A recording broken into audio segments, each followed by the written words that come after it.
Okay, we can get started. So good evening, everybody. Thank you for taking the time to come and join us this evening. So tonight we're going to be having a My Exams blast session. So just note that the session will be recorded and will be made available as a resource on the Open Guide site. So don't worry if you perhaps have bad connectivity or miss anything, the recording will be available. So just note today we're focusing on specific on my exams readiness. So we will look at the tools that you need, answer questions regarding the tools, and so just specifically in terms of what type of assessments are available, what type of proctoring tools can you expect, how do you actually go and see what type of proctoring tools you will need, and then how do you also access the mock exams. So this session, as I mentioned, is a blast session. So it differs a bit from our normal webinars. The webinars we conduct usually on a Tuesday and a Thursday. So the webinar is very structured where we go step by step through all the, cover all the material. So this is more a feedback session where we will open a mic later for you to ask a question and we address aspects where you perhaps are stuck or struggling with. So if you're coming to this session, we expect that you already visited the guide site. You perhaps also attended a webinar session, so you're familiar with the content. And this is just to address some additional aspects where you might still need a little bit more clarity for the session. I see there is people that saying they have got no audio. They will just have to reconnect again. I'll post the message now. So as mentioned, for this session, you should already be familiar with the My Exams Open Guide site. So if you have not visited the site previously, please open the site now. I'll quickly take you through the site again, just to show all the resources that's available on the site. So if you can use your mobile phone to take a picture. I will post the link in the chat again as well.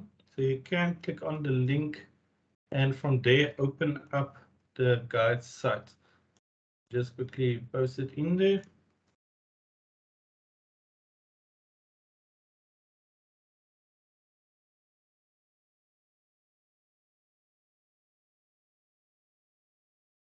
Okay, so the link should be showcasing now in your chat.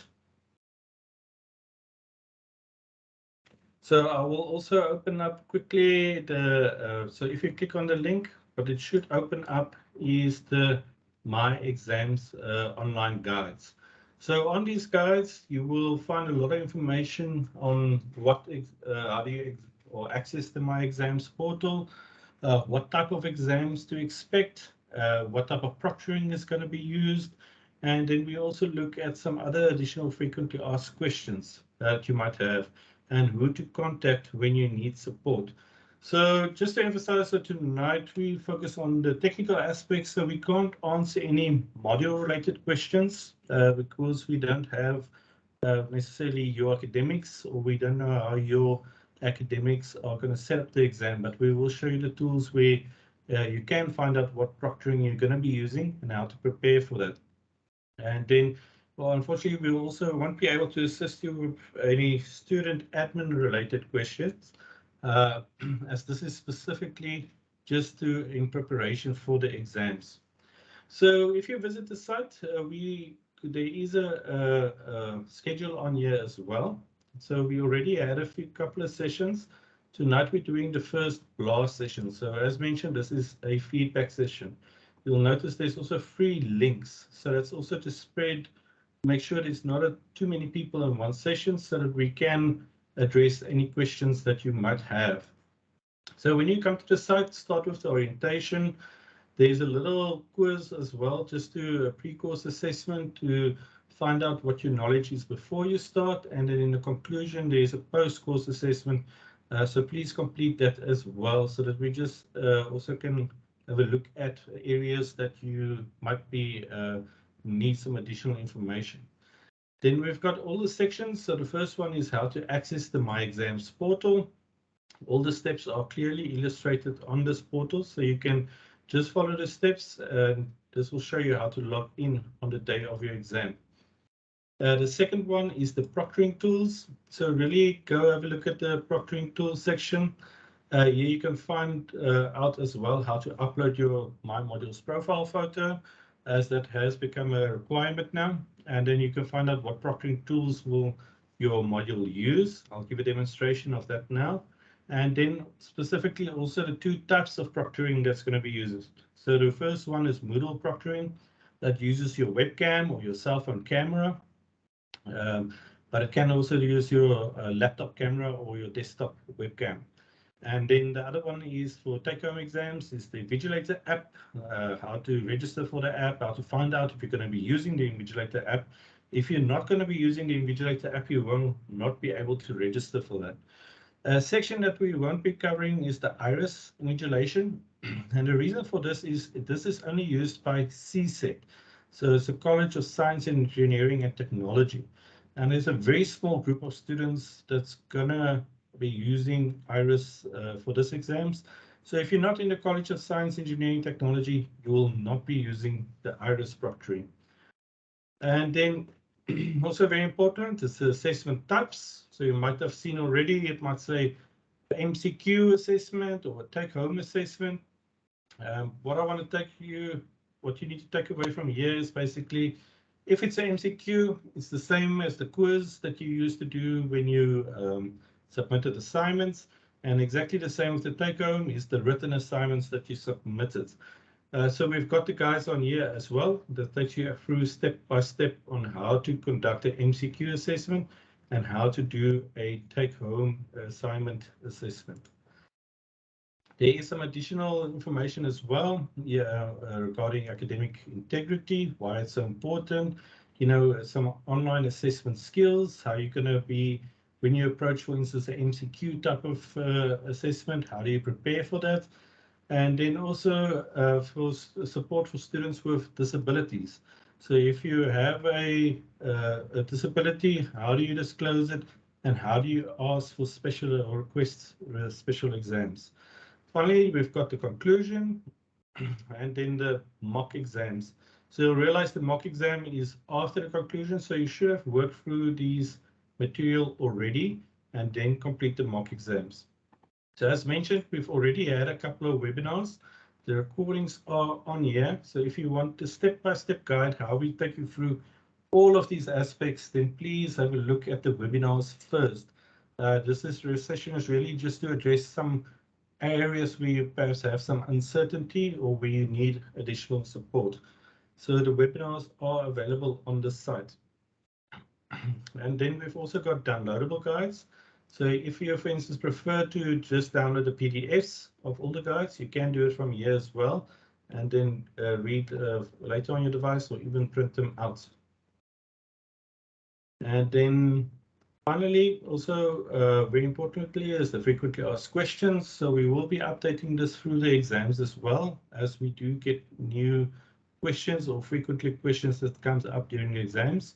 And then also support contact information. So what happens if you get stuck? What happens if you actually, during the session you can't submit or any technical problems? Who should you contact in this regard? So that is on the support contact information. But just to get started, some important tools that we just want to showcase quickly to you. The first one will be the proctoring. So you can access it from the proctoring tool, or what proctoring tool will my module use. So if you click on this button over here, you can just type in your module code, and this will bring up your module, and it will tell you whether it's a take-home exam or a MCQ exam. So what I just want you to take away, so if it's MCQ, it's quiz. It's most likely going to be Moodle proctoring. If it's a take-home assessment, it's going to be the Invigilator app. So also just remember, if it's Moodle proctoring, it's going to use your camera. If you're doing it on your phone, it will be use your phone camera. If it's your laptop, it will use your laptop camera. If you're going to be using a desktop, you will need to get a webcam to use the proctoring. You will unfortunately not be able to continue if you do not have some sort of camera. where if it's a take-home assignment type of assessment, you most likely will use an Invigilator app.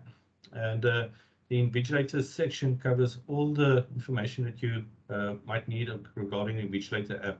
Just note the Invigilator app, you won't be able to register on the app if one of your modules are not going to be using it. So make sure before you even try the app, make sure that one of your modules are actually going to be using the Invigilator app. Then secondly is the mock exams. So when you're ready, you went through the guides, you want to test it out, so you can go to the mock exams. And then from here, we've got a step-by-step videos as well, and a guide how to access the mock exams. Especially the first time when you click on the button, you log in, you'll have to click on this enroll button. And then there's two types of mock exams. The one is the MCQ quiz type of questionnaire, and the other one is the take home, the one that you download. So I'll quickly open it up for you just to have a look as well. So you just click on this button, open mock exam site. You will sign in with your student number and myExams password. On the page that opens, you will notice then there is two types of exams available. In the future, once you've enrolled for the first time, it will also be available on your drop-down to quickly access. So it's the ADOVH001.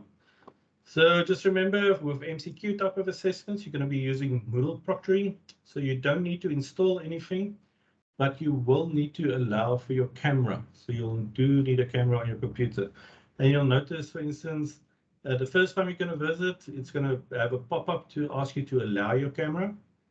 If you accidentally select block, you'll need to click on this icon here at the top, the camera, and then allow it from here for this message to disappear. So then just refresh the page and then it should work perfectly. So if you get this message on your MCQ, it means that you are going to use a webcam. So from here, let's just quickly have a look at what it looks like. So the first thing is you'll need to just make sure that your camera works. You'll have to agree. And just remember, any tampering with the webcam can be seen as academic dishonesty. So please make sure the picture is clear, especially if you're using your cell phone as well, that you are focused in the picture. It will also give you just an indication of what is going to be the time limit. So start attempt. So for the Moodle proctoring, that's basically all you need to do is just make sure you've got a camera, you are central in your camera, you're visible, and then you follow the exact same steps as you would do a normal quiz. So you'll select from the multiple choice questions, you'll browse through all the questions that's available. And then on the last page, you will have this button finish attempt, or you can go to the quiz navigation and finish attempt from there. So you can see it's very important that you try this mock exams before you even, way before you're going to have your exams, to make sure that your technology, everything is working correctly, so you don't have to worry about it on the day. So on the last page, you can always go back to questions you might have missed very easily to go and select a specific outstanding question. And then when you're ready, you can go to finish attempt. And from here, once you've done all the questions and you're happy, you have to scroll down to the bottom and then submit all and finish. So we'll just select there, submit all and finish. And then we've made our submission. So some of the exams, or most of our MCQs for this exam cycle got 2 attempts. So remember, if you get stuck for a longer way or lose connectivity, it does save where you were, so you can just continue with your attempt. And then at the end, resubmit. So you don't need to use the 2 attempts. You only need to do the 1 to submit. The second attempt was just for if there's any additional technical errors. So that is basically how to submit the multiple choice. So the other one is the take-home exam. It's like the assignment. So remember this one, if you're going to use this one, you're going to be using the Invigilator app. So make sure that you're familiar with the Invigilator app. You have downloaded the Invigilator app, you registered on it if you're going to be using it, And then from here, when you come to a take-home exam, once your exam starts, so it's 30 minutes before or 30 minutes after. If you miss that period, you won't be able to start invigilation. So just like a normal exam that you do on a venue, you have to be on time to start the invigilation. Once you start invigilation, you download your exam paper. You will do the questions in Microsoft Word, or you will do it on paper and then scan it in afterwards. So remember as well, once you're done with the Invigilator app, when your time is run out, you first upload it to the Invigilator app, the photos and everything that it requires from you.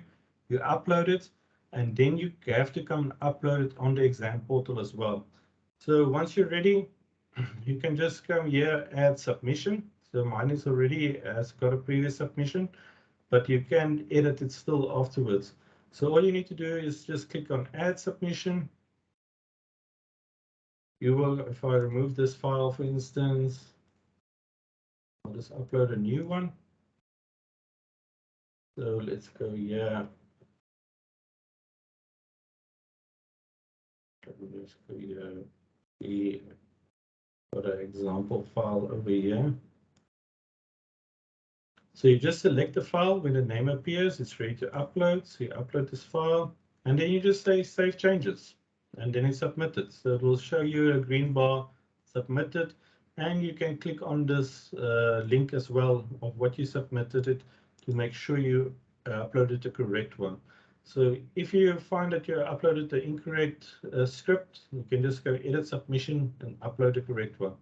So very important here is just if you're going to be using the Invigilator app, get it as soon as possible. Do the demos that they've got as well on their site and practice with it so you don't have to worry about the app on the day. And remember, then first submit on the Invigilator app the photos that you need to take, and then you upload your script on myExams. So you do have an hour after the, how can I say, when the due date is or the due time for you to upload to my modules as well. But remember that it's not time for you to still work on it, because on the Invigilator app you have to submit when your time is up. And then finally, just some notes that we picked up today with the exams that ran on today's cycle was, if you've got a very old Android device, make sure it's updated to the latest version, that your browser is updated. Some students, when they did the multiple choice questions, so for instance, they came to the last page when they wanted to submit. When they click on submit all for finish, this button didn't appear. They couldn't click the button. So remember, if this happens to you, it will still automatically submit at the back end, so you don't necessarily need to worry about it, but it is a problem that they are currently working on fixing. The other one that also came up today was a lot of students didn't register for the app beforehand, the Invigilator app. So if you're going to be using the Invigilator app, make sure that beforehand that you've got the app downloaded and ready to use. You can't register just before the exam. You are going to get stuck if you're going to try and do that. And then finally, the other questions that also came out was students didn't know what that they're going to be proctored. So mostly, I would say 99% of all exams are going to be proctored this exam. So you're going to be use either the Moodle proctoring or the Invigilator app, one of the two. So if it's an MCQ, you know it's most likely going to be Moodle. If it's going to be, how can I say, a take-home exam, a written exam, it's going to be the Invigilator app. So get that set up and ready before you start. Okay, so where do I see there's a few questions regarding the Invigilator app. So I'll post a link here as well to the course site. So I'm just going to address some of the questions. I see there's a few regarding the Invigilator app. So remember, first on the link that I sent you, first make sure that you are going to use the Invigilator app. If you're not going to be using it, you won't be able to register on the app. So first type in your module over here. Make sure that you are going to be using the Invigilator app. Then what you need to do is, then you go to the proctoring tools section. We get an introduction of the different proctoring tools, and we've got a whole section on the Invigilator app, and you download this from one of these mobile stores. So just remember, this is a mobile app. It's not a desktop app or a laptop app. You still use your laptop or your desktop to complete your assessment. So you're writing your essay in Word, or you're doing it, writing out by hand. The app just runs on your phone, and you have to keep it open at all times. So you'll notice here we've got another check if your module uses the Invigilator app. Because if your module is not using the app, you won't be able to register for it. So you'll see there's no modules listed here. So for that one that I search for, that means that module won't be using it. So firstly, check that your module is going to use the app, download it from the store, then watch this video, the introduction video, how to register, how to use the app. They've got a built-in demo as well. There's also this guide that you can click on that gives you step-by-step instructions on how to use the Invigilator app. So let me just take it from the beginning. So there is the user guide that takes you how to set it up, how to register on the app, and then very importantly, how to do the demo as well. So this is a demo that you can do as well, 8 minutes. But once you've done this one, then you can go to the mock exam and try the one on the mock exam as well. That's also a functioning Invigilator app session, so that you can really get the experience before you start with your actual exam. So go have a look at this section. The information is available here. And then also very important, if you have problems with the Invigilator app, remember this is a third-party app that's not made by UNISA, and they don't have access to support you on this. You'll have to contact the developers, and they've got a WhatsApp number. So you send a voice note or a message with WhatsApp to this number, and they will get back to you very, very quickly. Especially when the exam starts as well, they've got a large group of teams ready to assist. You can also go online by clicking on this Invigilator support page, and there is all the frequently asked questions available on here as well. So that's why I say it's very important for your first step to come and have a look at the site, go through the material. Each section also got a video at the bottom, a very short clip on just how to get started. So you can watch this clip and then go through it. You can also watch the previous webinars that we conducted this week. We will be hosting next week again. So if you want to join one of the webinar sessions, you can come to the webinar blast sessions, or on my modules, click on the program. So next week we will be having one on Tuesday from 6 to 8, and then on Thursday from 10 to 12. And then if you have any questions after you watch the blast session or attended or watch the live webinars or attended the sessions, then we'll have the blast sessions as well. And the blast sessions are really designed where you have to choose one of these sessions to join, and because we want to address some of the questions that you have. Okay, where do you access the webinar recordings? So if you click here, webinar recordings, this one over here will open up the link to it. So I'll just post the link again to the site in case you missed it. So all the recordings are available on YouTube as well. So even if you just search ADOVH, for instance, YouTube.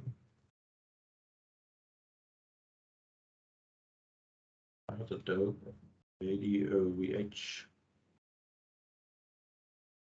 You'll notice, for instance, we've got sessions already on here that you can find through YouTube as well. So you can watch it on the YouTube channel ADOVH, or you can just on the site come and watch the sessions on here under webinar recordings.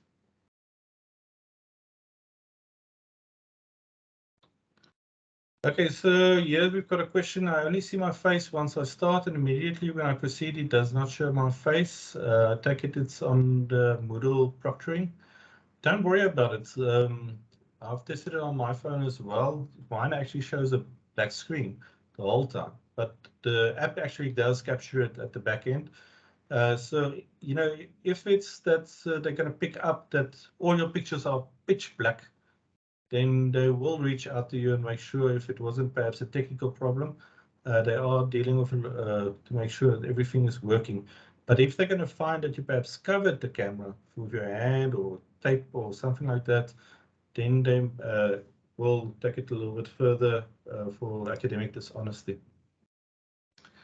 Okay, so let me just quickly get back to the presentation. So remember, if you don't see the link in the chats, you can use this on here. Can I use Moodle on a phone while I open my exams on my laptop? Rather, if you're going to use your laptop's got a camera as well. So just use your laptop's camera. Don't, why do you want to do two of them at the same time? So I'll rather just then do it on your laptop, make sure your laptop camera is working.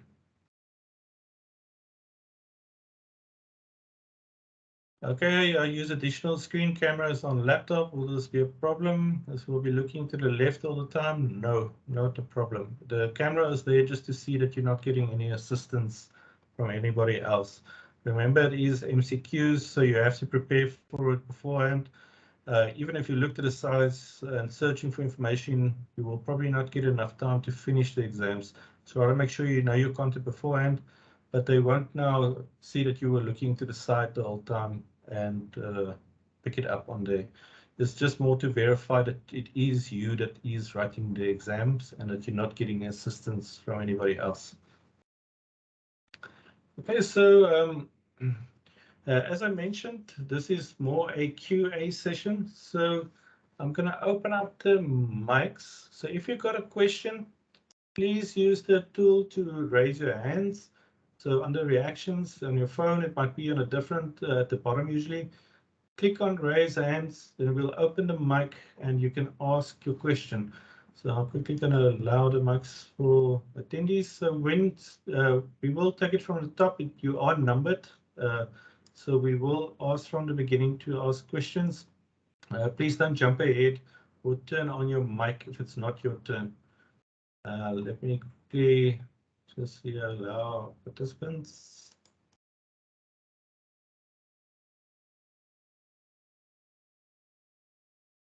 So Pindukele, you can go ahead. You can unmute and ask your question.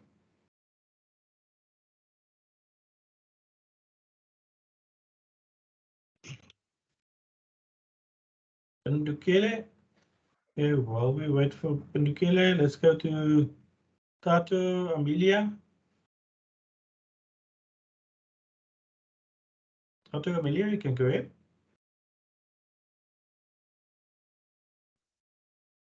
If you're unable to, oh, there we go. We can hear you. Can you hear me? Yes, we can hear you. You can go ahead. Okay. I wrote my exam in January. They were a year modules. Then I was left with one module which I am going to write this on May, on the 25th. So the problem that I have now is that I can't log into my module 2022 because I'm not registered.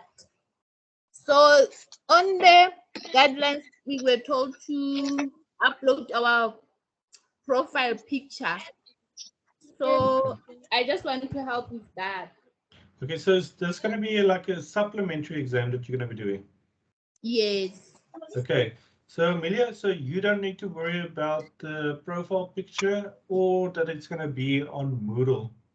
You will actually still be using Sakai.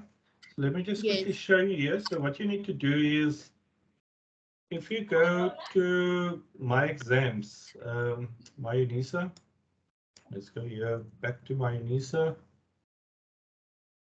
So if you click here on myExams, okay, and then what it will say for you is, for instance, you'll still use the exact same. You come on the date and you select on the module that you're going to be writing. I just want to get one that's, and this will actually take you to the Sakai login. So you will use the same platform that you used last year. So you don't have to worry about your profile picture.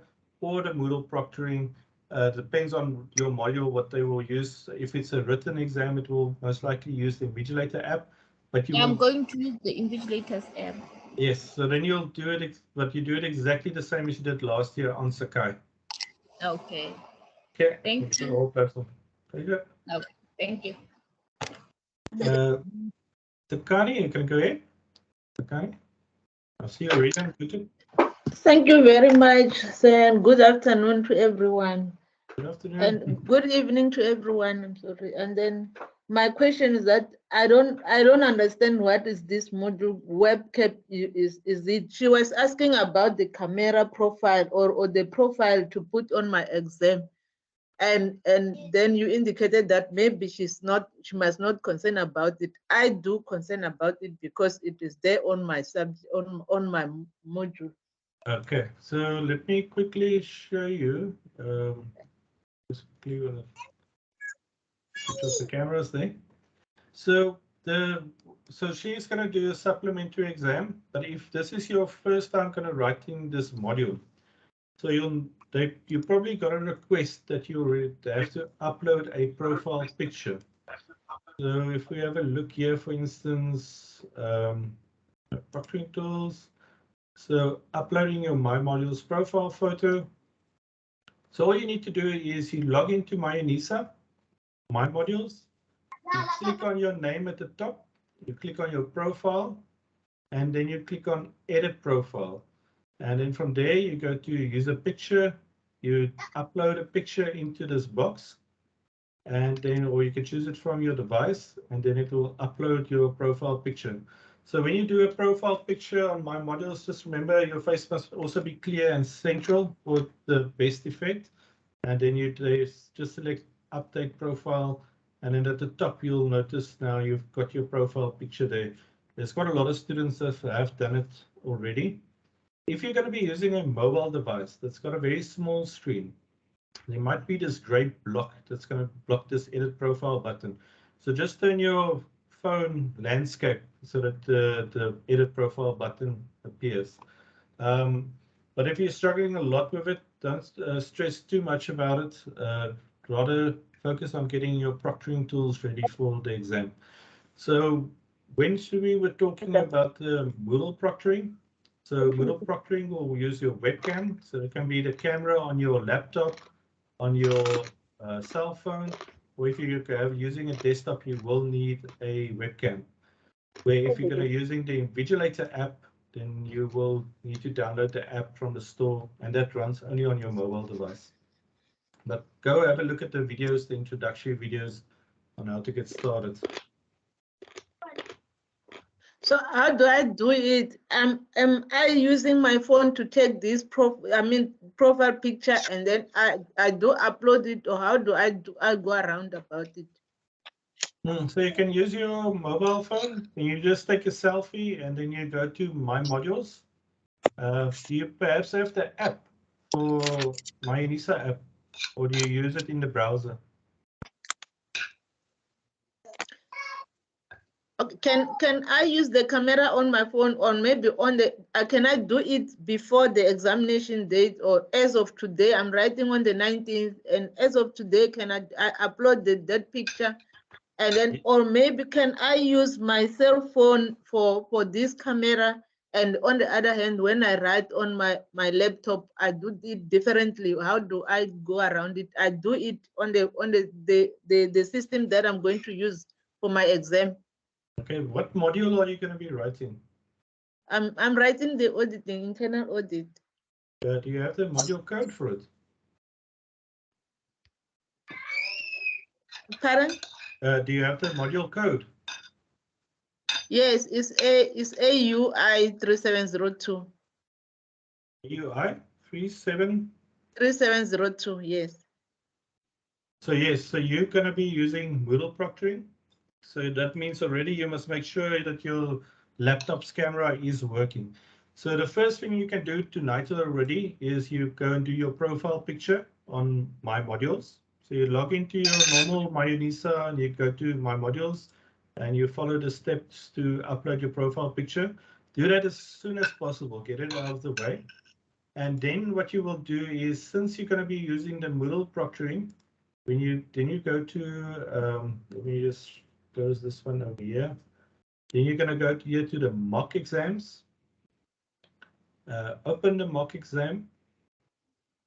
So you won't be doing the take-home exam, you'll be using the MCQ exam. So you click on this MCQ exam, and then you can test your camera on your laptop. So rather do it on your laptop, then you know it's working fine. And the number that you're talking about for the inquiries is never worked. You never get anyone on that. It's never been answered. So I don't know, are we using only for the WhatsApp? Because nobody, you can get anybody there. Are you talking about this number over here? The 1870, this 08,000 and then 1870, you never get anyone to answer that number. So then rather try for the exams. You know, if it's something that you're having specifically problems with the exams, you know, getting your exams, use this email address, mymodule22@unisa.ac.za.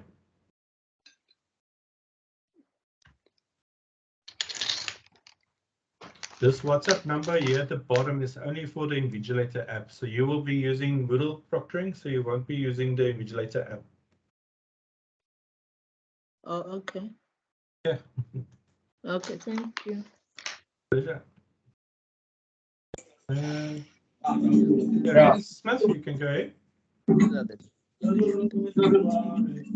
Hi, I would like to know what's going to happen if we are busy with examination and there is load shedding. Okay, so remember the official guidelines always, if there's load shedding, check your schedule, make sure that you're at the area where you can write, just to make sure that you don't get interruptions. If you have load shedding, what you need to do is just send evidence to your lecturer. Hello. And then you will get a, you won't get a supplementary, but you will be able to write again, but it will only be one, you won't be able to get a supplementary on that one that you're going to be writing. So if you've got load shedding interruptions, just send proof to your lecturer that you can rewrite, but you won't be able to get a supplementary on the one that you're going to be writing. Okay, I understand. And then I have a question on the Invigilator app. I downloaded the app this week and I tested it. So it's working fine. I was just a little bit confused about what happens to it. So I log into the Invigilator app because both my exams, one is the Moodle proctoring and the other one will then be the Invigilator. So I just log in on the Invigilator and I leave my phone and I go to my laptop and I do my take-home examination, if I'm understanding this correctly, because I had troubles accessing the myUnisa exam or the myExams on the Invigilator app. So the best would be as well, just go and do the mock exam as well for the take-home exam. So remember at the beginning, you scan the QR code and then you download your question paper and the app will run in the background, will prompt you for the pictures, all the information it needs. And then finally you submit on the app and then you come and submit on the platform. So go have it, test this out beforehand so that you make sure that you are familiar with this. And also, okay, since you're using the Moodle proctoring as well, just do the MCQ as well to make sure that your web camera is working. Okay, I am actually playing around while we talk to see if I can find it. I did find something, but I'm still struggling to find those test mock exams.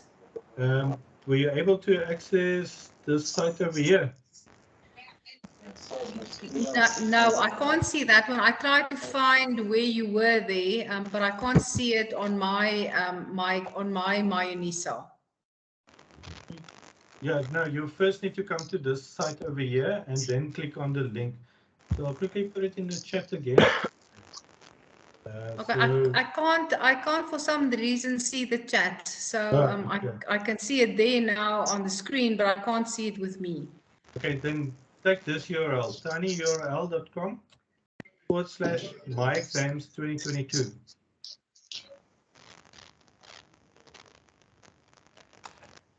Try that one. Okay, I'm just writing it down. Exams 2022.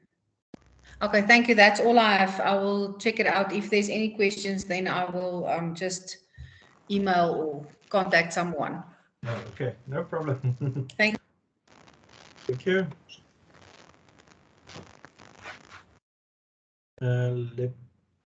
Lorna, you can go ahead. Hi. Hello. Hello, can you hear me? Yes, Lorna, you can go ahead. Hello? Am I audible? Libona? Yes, you. Okay. Audible. Okay, sorry about that noise. Evening all, it's two questions. The first one is regarding the, okay, probably I just need to make sure that I'm on the right track.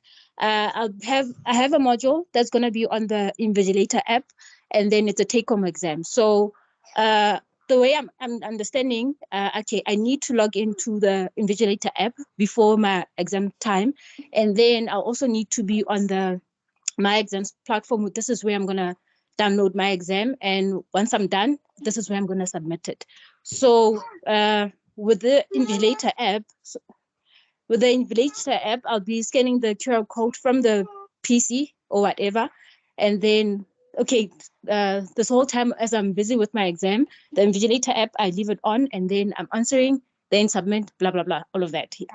Okay, Yes. and then the second one, it's regarding the Invigilator app. Okay, I did download it. I was able to register. However, I wasn't able to do the demo test. Okay, I got to the part where it asked me to enter the exam code, the example one. However, when I say start assessment, I keep getting the one error that there was an error, blah, blah, blah. Please try again later. So I've been getting the same error for like 3 days now. So I just need help with that. Did you try the demo on their documentation or the demo on the mock exams? I'm lost. Okay, so if you go to this website of ours, we've got the mock exams here that you can access now already. So go have a look at it and try Okay. this demo that's available on here. So it will be the take-home exam, because it works exactly like the normal exam is going to work. You're going to scan in your QR code, you're going to start, you're going to download a question paper, do everything on the Invigilator app, upload on the Invigilator app, and then finally submit your documents on the this mock exam as well. Oh, okay. If you're having any problems, remember this email address or this WhatsApp number for the Invigilator app. So it's 073 505 8273. They will respond to you very quickly if you send them a message, especially if you can send them a screenshot of the error you receive as well, so they can just assist you with that error. Okay. So keep this number as well safe for when you're doing your exams. If you have any problems with the app when your exam starts, and that you've got your phone ready to WhatsApp them. Okay. Okay, thank you. Thank you.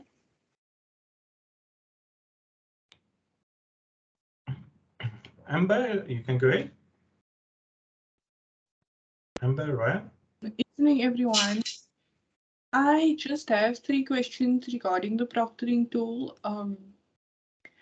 I have my laptop is connected to a monitor screen that I use as my main display.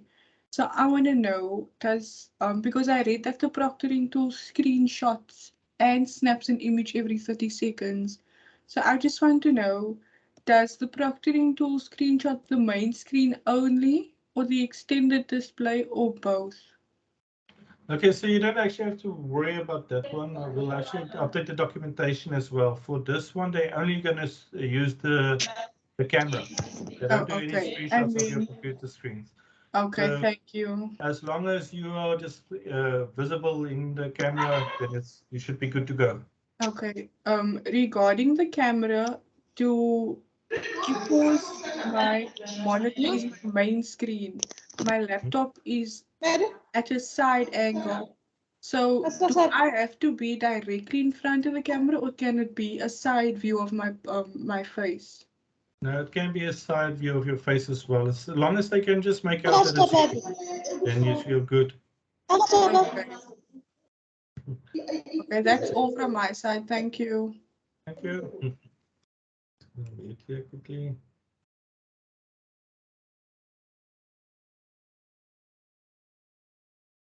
Okay, now, lady, you can go ahead.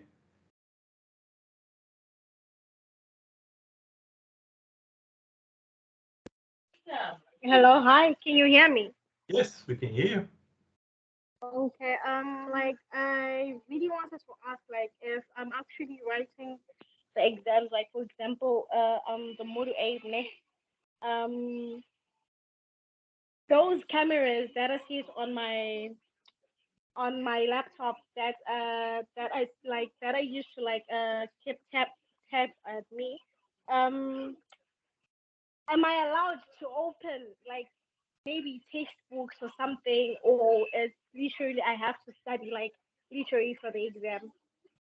Okay, now, so remember for these exams, it is closed book. So unless your academic explicitly told you that you can use textbooks, it is closed books and you need to then not have textbooks. So the best is just to study that you know the answers as they come out. Because even if you going to try and look it up in a textbook, you won't have enough time with the MCQs to complete the examination. So preferably don't have textbooks lying around because but you can ask your lecturer if they allow for your specific module open book. But the best is always rather prepare for it beforehand so that you are ready, else you might not get enough time to work through all the questions that's available. All right, but specifically, I really wanted to know with you, like, am I really allowed to like open any book, like, or not at Yeah, so you'll have to ask your lecturer. So the correct answer would be no, because all? it can be seen as cheating. But yeah, if your lecturers say that Okay. it is the way they structured the questions, it does allow for open book, then you can have a textbook ready. All right. And the second question that I actually wanted to ask is, right now I just logged in my mood in my UNISA, but I wanted to open my exam portal, but I cannot see like any option for that. So I'm kind of worried. What am Uh, I supposed to do? okay, so how it works is if you go to myUNISA, you'll see Yes. this button over here, My Exams. This one. Where? There's on the important links, there's My Exams over here. Okay. Yes, I can So if see you that. click on that one, it only lists the dates for the next 5 days. So will only be able to see it within, Oh. yours is within the next 5 days. So you click on the date and then your module will appear on that specific date. Oh, okay. So it only appears when I'm left with 5 days to write exams. Right now, I can actually open it. Yeah, so within 5 days, then you will see on myUNISA, there's the My Exams link. You can already click on the My Exams link, but your modules won't be listed here yet if it's not within the next 5 days. Oh, okay. Thank you so much. Yeah, thank you. Next, we've got Kundwa. You can go ahead.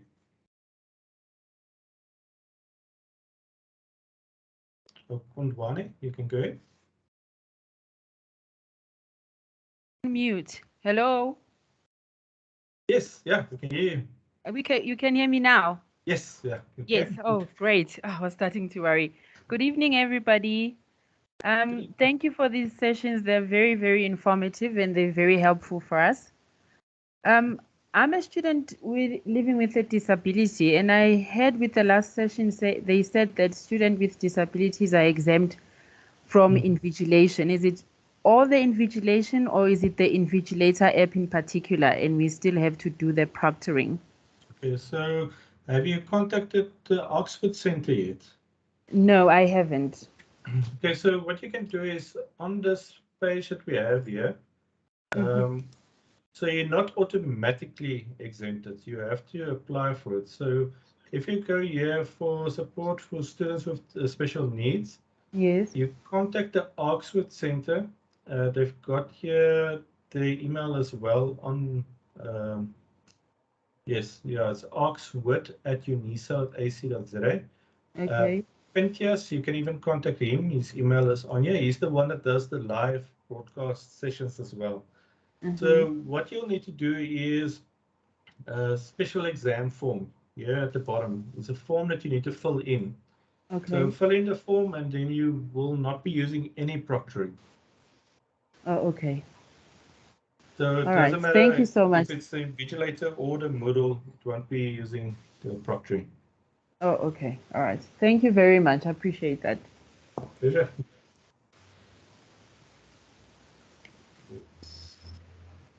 Richard, is Sheila here? Before maybe you take another hand, can I request you to show, because there are 2 students who are saying they don't know where they are going to get their exam papers. Can you maybe just quickly again show them? Okay, so is it for the take-home exams? Yes. Okay, so what you're gonna do is, so you're gonna open your exam site. So I'm just quickly opening on the mock exam. So on the date of your examination, you log into your exam portal. It will look pretty much the same as this one. You'll just have one exam here at the bottom left or bottom right. So for the take-home exam, you click on the exam. So if you scroll down here, the exam will be up, the question paper will be uploaded here to download. And so you start the Invigilator app and then you download your question paper. You do everything offline. You will do it in Microsoft Word or in you write it out. And then once you're ready to submit, you come here and add submission. So you will be able to download it from the website on the day of your examination.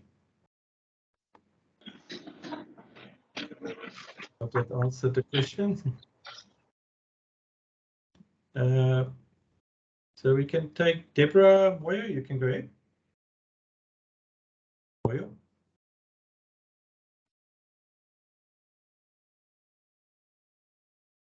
Good evening, everyone. Can you hear me? Yes, for some reason we can see you as well. Okay. Good evening, lecturers and fellow students. Thank you so much for this opportunity and just for the sessions. Indeed, they are really helpful. So my question to you, sir, is the webcam on my laptop, on my MacBook does not work. So I don't know if I got this correctly, but for the Invigilator app, right, I need to log in onto that on my phone, right? And then I do the exam, my take-home exam on my laptop online while I keep this Invigilator app like in front of me. I don't know if I got that correct. Okay, so for the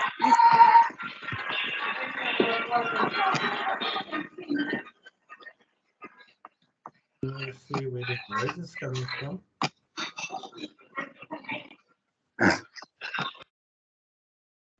Okay, Deborah, you can go ahead.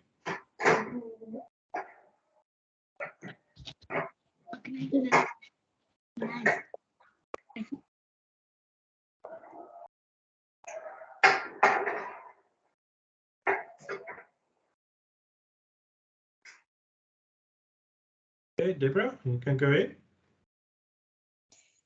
All right. Did you get my first question though? Yes, I've got the one on Okay. the Invigilator app. Yes. Okay. So now the second part is for the module proctoring app, I take it then I have to have like the webcam functioning, but mine doesn't. So I wanted to find out then, is it possible, I don't know, to log in into the exam with my laptop and my phone, but then my phone is the one that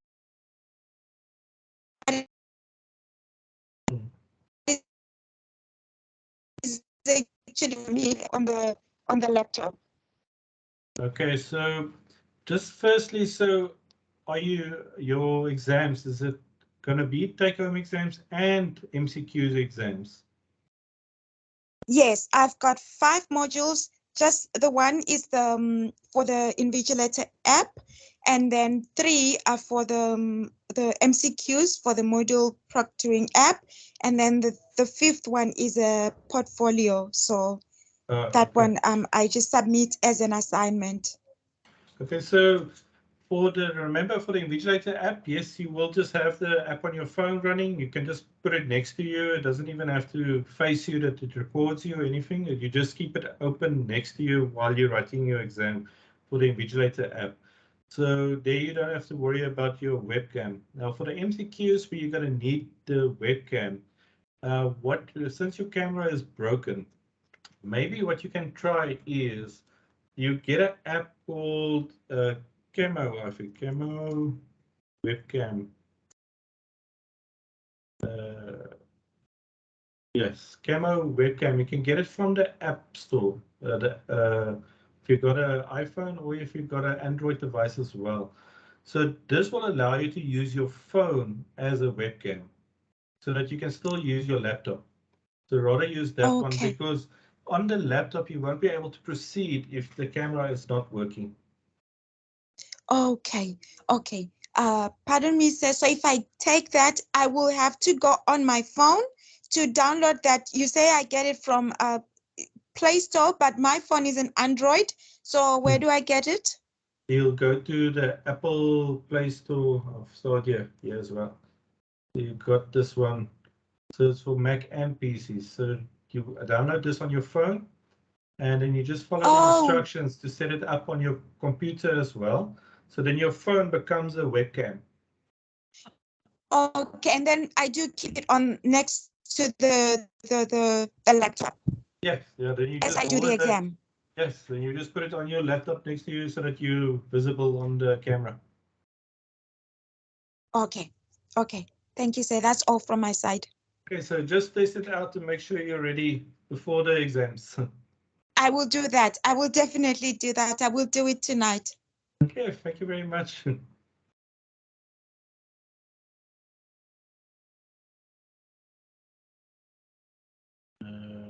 can continue.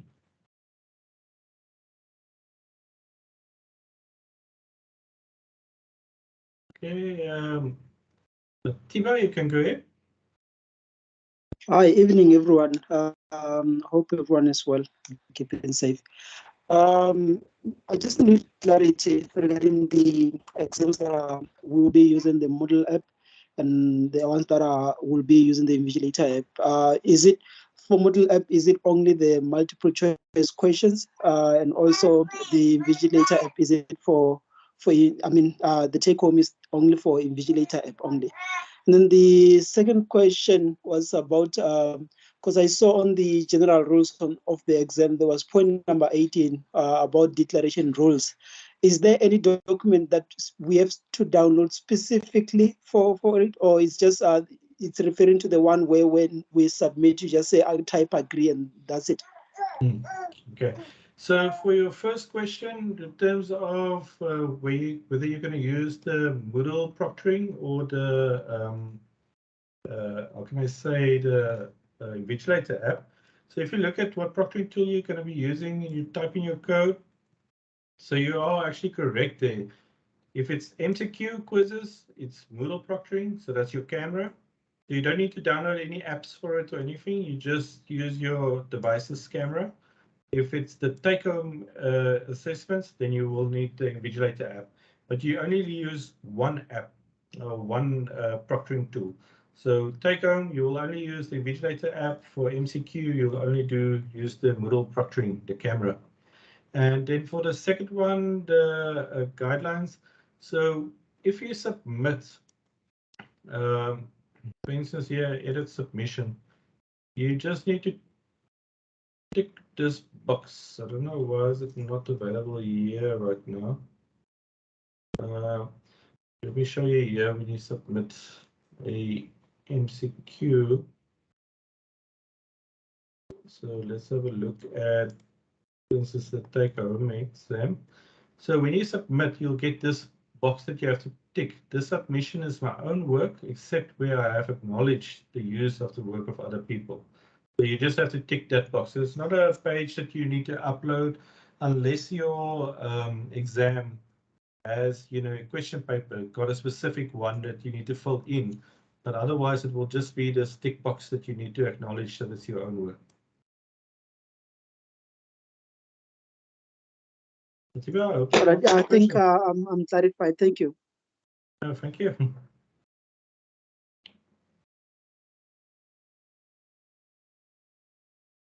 Okay, so the next one, oh, sorry. Just make you print quickly. Okay, Bella, you can go ahead. Patrick. Good evening, colleagues. Good evening. I had quite a number of questions, but at quite a number of questions, they've been answered by you. Richard, thank you. Oh, they've answered. So happy. Glad.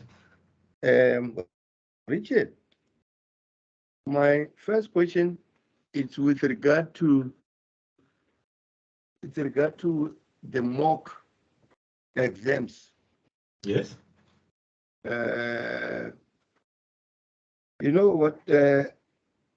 In terms of the mock exams, I needed just clarity to find out, because we have been working throughout the whole year as a group, right?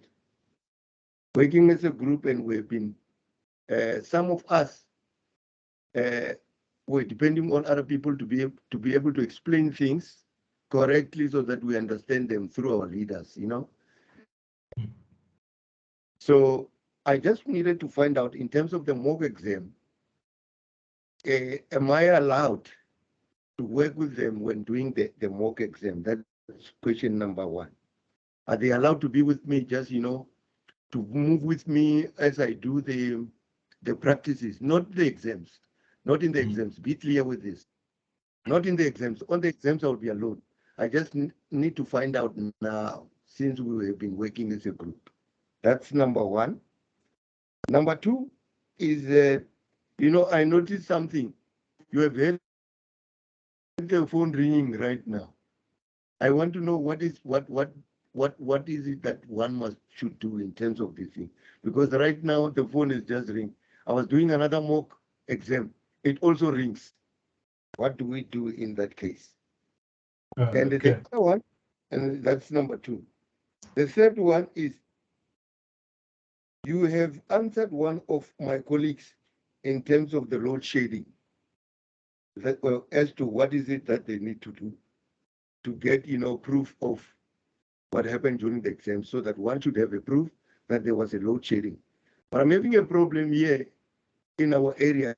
I don't want to be specific where I am, but there is sometimes the metro is busy with maintenance during the exams time, and there's no anything planned for that particular load shedding for that particular time when you are doing the exams. What proof should I have now? How do I go about that? Because it will be just becomes a problem. That is number three. Yeah, I think this is the only three that I was having, Richard. I'm sorry to be very slow in asking these questions. No Thank problem. you very much, Richie. Thank you very much, Richard. Yes. So let's start with your questions. So the first one is with the mock exams. Yes, if you can get help with the mock exams, you work in a group, they can show you. Remember, you're not going to be picked up or penalized or anything on the mock exams. The mock exams are really there for you to go practice, and especially if you need somebody to assist you in the first time, you can go ahead and get the help, and they can guide you through all the steps, because that's why the mock exams are there, so that you can practice and get ready. So if somebody is there to assist you, the first time, to make sure everything is set up correctly, definitely get them to help you. The second one with the phone ringing, it's advised that when you put your, just put off perhaps the cellular that you don't get any notifications. Don't put off your data, or you just put your phone on silent. But if you're going to be using the Invigilator app, just make sure that you can receive those notifications. You can hear them. So generally, they don't worry too much about, when your cell phone rings or there's pings and all that thing going off. It does get picked up, but when they actually look at it, they will realize, oh, you didn't speak to it. So as long as you don't answer and start speaking to somebody on the other side, you should be fine as well. So there can be background noise, maybe a lot of people got kids screaming in the background and all of that. It will get picked up, but it gets also, how can I say, immediately said that you didn't get assistance. They didn't talk to you regarding your work that you are answering. So they really go, if you get flagged, they do go and listen and just make sure you don't even discuss the question paper, for instance. So they are, very flexible on there in terms of noise. And then for your third question, I'm actually going to ask Dr. Mpalele. She's an academic. I think she will be the best to assist you on that one. Sheila? Yes, Richard, I was concentrating on reading the chats. Can you repeat the question? So the last question was, say they've got load shedding, or it's they lose power because they are in an area where the municipality might do maintenance work haphazardly, and then they lose, for instance, electricity. What is the proof that they need to submit to be eligible for a second attempt? Thank you so much. Since Ntate Mugibela already knows that this might happen, the first advice I can give is that you can prepare yourself to say for that day, because you are writing and you don't want to be disappointed, you can go to the area where you know you will write and finish without any challenges. But secondly, you can make sure that your cell phone is fully charged, your laptop is fully charged. And if you are writing a take home, then as long as at the beginning you were able to download the question paper and then you saved it on the laptop, then when the power goes off, you can continue writing offline. But now I'm not sure about the Invigilator app, because it should be on, but it doesn't need connectivity. Once it needs connectivity at the beginning as well, because you can put it on a flight mode. And then towards the end, you can submit your work. Like I said, you rather be on the safe side. And if all doesn't help, and like maybe you thought everything is going to go well, and then you get cut off in the middle of your exam and you are unable to finish, you need to take snapshots of what you did at that time and what happened, and then you send to your lecturer at that moment. You shouldn't wait for the evening when now you see it is late and then you start to email your lecturer. At that time when it is happening, you need to try to email your lecturer using your phone. Remember, your phone, if it's fully charged, sometimes even if now your electricity is cut off, your phone can still work. You can still WhatsApp. Some lecturers are giving students their WhatsApp numbers so that you can be able to WhatsApp them. Thank you. Yeah, just to make a follow-up, I agree with you with all the statements that you've put forward, but it's only one area where I could say all the areas have been affected by load shedding. You wouldn't have a specific place where you can say, if I'm here, then I'm safe with the load shedding. But nevertheless, I take what you have explained to me, and then I'm so grateful that you have helped, because I didn't know what to do, because even yesterday in our area, really, they will tell you the light will go from this time to this time, but it continues until the whole night and something else happens. But nevertheless, you have given me what to do now, and I need to be proactive and do as you said. And thank you very much for your help. And Thanks to Richard. Thank you very much. I think I'm done with these 3 questions that I wanted to do. Thank you for this recording. Thank you for the class again. Okay. Thank you very much. You I are can't thank you welcome. more. You are welcome. It's just that you are staying far from me. I would say come to my place because I never experienced load shedding. I'm next to the hospital. Which hospital is it? Which hospital? Kalafong Hospital. Kalafong. Oh, Yes. I see. I would definitely come for the exams. For me, there's nothing crucial like my academic, what you call exams. There's nothing important more than that. But nevertheless, we shall see as time goes on. Thanks for your help. Thank you. You have helped a lot. Thank you. Thank you, Mokibela. Letitia Wilson, you can go ahead.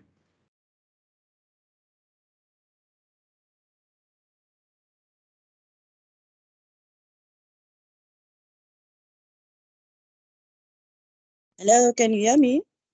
Yes, we can hear. I've got 2 questions that I need to ask. Number 1 is I found out that my laptop is very slow. So I'm gonna use my cell phone to do my MCQs. Is it advisable to use my laptop, my cell phone to do my MCQs? And I saw that there's a snap scan. So if I'm using my cell phone, how do I do then the snap scan? Okay, so what type is it? The MCQ type of assessments that you're going to be doing on your phone? Yes. Okay, so the MCQs, you won't need to scan the code, so you don't have to worry about that one. So you can use your phone, but please do the mock exam beforehand, just to make sure everything works fine on your phone. The sites are pretty much optimized for cell phones, so you should easily be able to use it. And it will use your phone's camera for the webcam. So you can definitely use your phone for that. So since it's MCQ, you won't need to scan the QR code. You will just need to allow for the camera to be used. But I just advise, because depending on your screen of your phone, just test it on the mock exam so that you know you can easily navigate and click all the buttons as you go through. Okay, and then my second question is about the Invigilator app. One of my modules, the ENG 1503, is a take home, but my exam is over 2 days. So just give me the code. Just give me the code again. ENG 1503. ENG 1503. Let's just have a look here quickly. I just want to make sure it's correct on here. Okay, so yours are not on here. I don't know why. Richard, sorry, Richard. The ones that exceed, I think it's 4 hours, are not invigilated. Yes, so actually, I wanted to. So I just wanted to check to make sure it's correct. So remember, I saw it in the chat as well. There was a few questions. I'm going to have it over 2 days. Must I have my phone the whole time? If it's a take-home exam that's longer than 4 hours, you will not be invigilated. So you don't have to worry about the app or anything like that, because you'll have that 2 days to write and then upload. So for that one, it's the ENG 1503. As you can see, it's not even listed on the app that we have to check for invigilation. So that means you will not be invigilated for that one. So for the MCQ ones, use your cell phone, just test it on the mock exam. So you don't need to worry about the Invigilator app as well for that one that's 2 days. Okay, thank you very much. Yeah, pleasure. Thank you.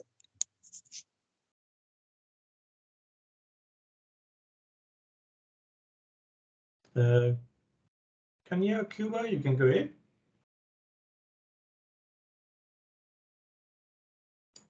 Hello, sir. How are you doing? Good, and you? I'm good, thank you. I'm having trouble when I log into the link for. Wait, just give me a second. Let me look at the screen because I was on it right now. On the pre-course assessment for the orientation platform and all of that. After the admin bar, there is currently you are using as guest, and then there's the login bar. When I hit the login bar and enter my details, it gives me an error. This has been happening for like the last week or so.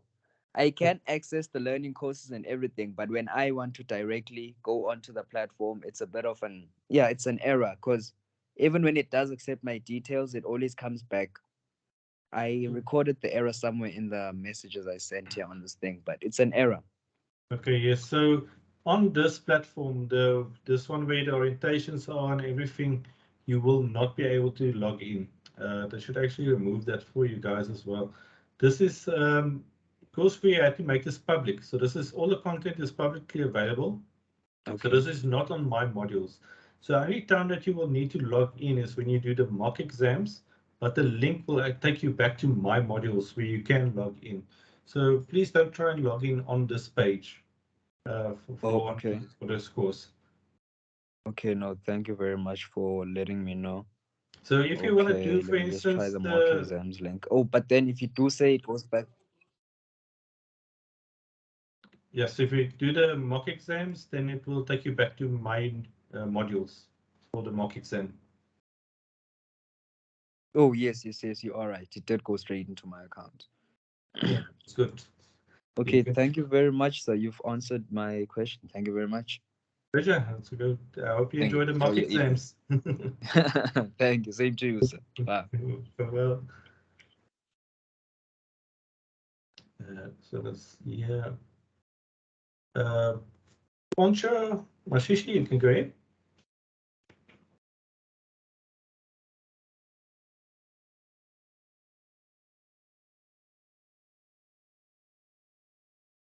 Poncho, Mashishi, you can go ahead. While we wait for.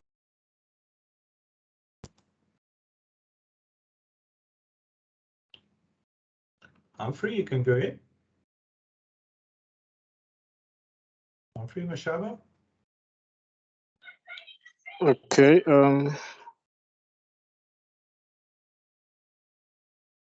Good. You muted yourself Good again. evening. Yeah, there we go. Good evening. Hi, Humphrey. Good evening, everyone. My question is about the students with special needs and those who are incarcerated. So, okay, and I am concerned about the integrity of. There is a sound of which it keeps interrupting. I don't know if you can hear that as well. Yeah, no, we got it. I think it's somebody that connected and disconnected. But sorry, yeah, go ahead, Humphrey. Okay, the integrity of the institution. So my understanding is that the exams started today, and the announcement of those with special needs was published today. So I don't know if you can actually give us assurance that the integrity of the institution is being protected here, because obviously those measures they're talking about were it's obvious that they were not there when they were writing. So can you give us assurance as to the integrity of the institution that is being protected, or especially looking at those who wrote today? That's all I wanted to ask. Oh, okay. So I think I'm actually going to direct this one to Dr. Chetty. If you can just, from the meetings that you also had, or communication today. So, but just to answer, so yes, so if you're incarcerated or you've got special needs, they do make alternate arrangements for the students so that they don't use the online proctoring tools. But in terms of the integrity, that is why they brought in all these tools as well, is to make sure that your the modules that you are writing the exams are still, the integrity of that is maintained. Dr. Chetty, I don't know if you want to add anything to that.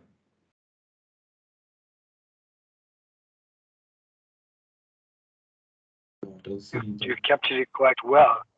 Hi, Richard. I think you captured it quite well. In terms of the integrity, this is where UNISA is quite strong. That we want to make sure that the qualifications at the end of the day is really worth the paper that we put it on. And in that sense, this is why, especially for the online examination, the university is adamant that the broader community, I'm not talking about more specifically students that are differently enabled with special needs and incarcerated, but more specifically the other students that we do put in these we don't compromise that.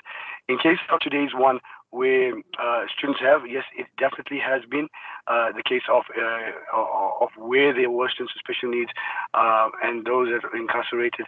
If they didn't meet those standards, they have an opportunity to rewrite those papers with the university. Will communicate with the students as well. But although the communication went out today, the rule itself and the arrangement was made prior to the communication. So those would have been communicated with the students as well in terms of by the lecturers itself. So I think that's quite important. That's a very important question, and I'm glad that the colleague, the student actually asked that question, because it really forces us to explain the measures that we are taking in terms of the university as well. And I think that's something that will even bother on the point that was earlier noted of exams that are written when there are load shedding and stuff. I think this is something that you will find more information being communicated. We raise these issues up with the committee, the exam command committee today, and there will be an extensive campaign on communication regarding these issues. So please be on the lookout for this in the course of the weekend and early next week as well. Because this was the first paper that was written, the first day of papers were written, it opened up a lot of spaces for us to look into. So as I said, these are issues that are on the table and the university will respond to it. Thanks, Richard. Thank you, Denzel. Humphrey, I hope that answered your question. Yeah, most definitely. Thank you very much. Thank you. Poncho Mashishi, I don't know if you can unmute yet. If you're struggling to unmute, then you can just put your question in the chat as well.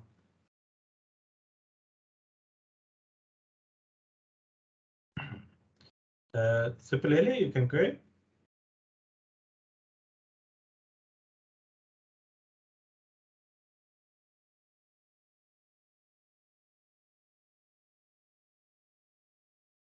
Sipilele, you can go ahead.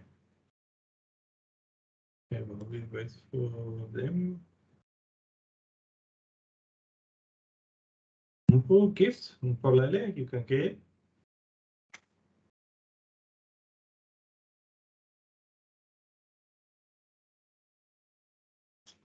Mpo Gift, Palale. Struggling a bit. Richard, maybe Yes. while the student is struggling to unmute, these students who are saying the invigilator app is not recognizing their email, and they are also saying the WhatsApp is not helping. How do we assist at the moment?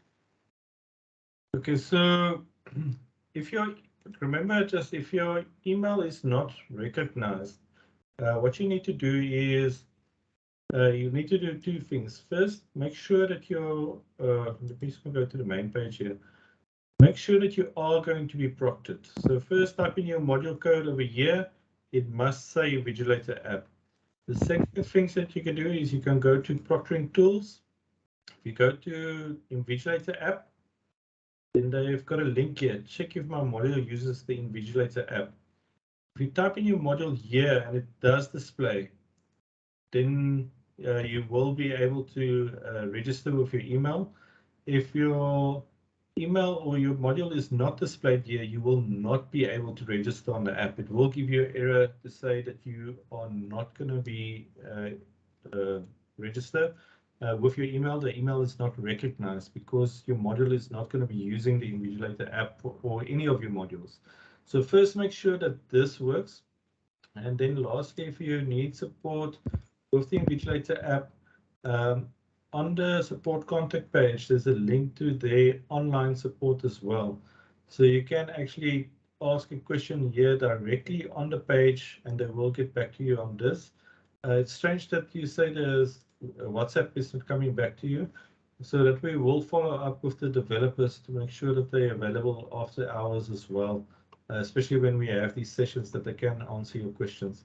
But unfortunately, that is the way to get support from the invigilator team is online or with that cell phone number.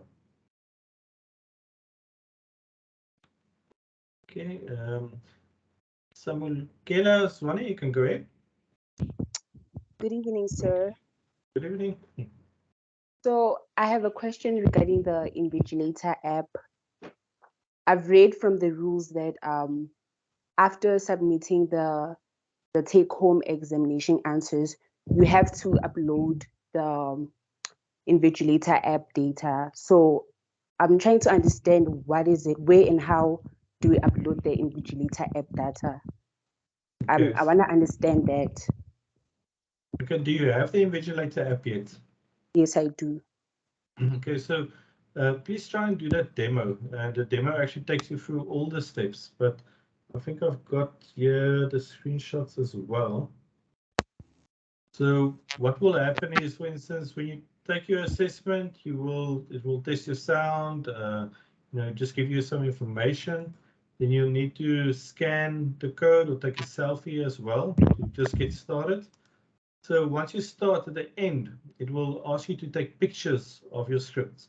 So say you did it on your laptop, for instance, just take pictures of the laptop screen. If it's on pieces of paper, just make sure you capture all of them and then you upload. Now I advise that you upload it first on the app. So once you've got all your pictures on the app, you select yes, upload documents, upload it first on the Invigilator app and then upload to My Modules. The Invigilator app gives you 15 minutes to upload these documents.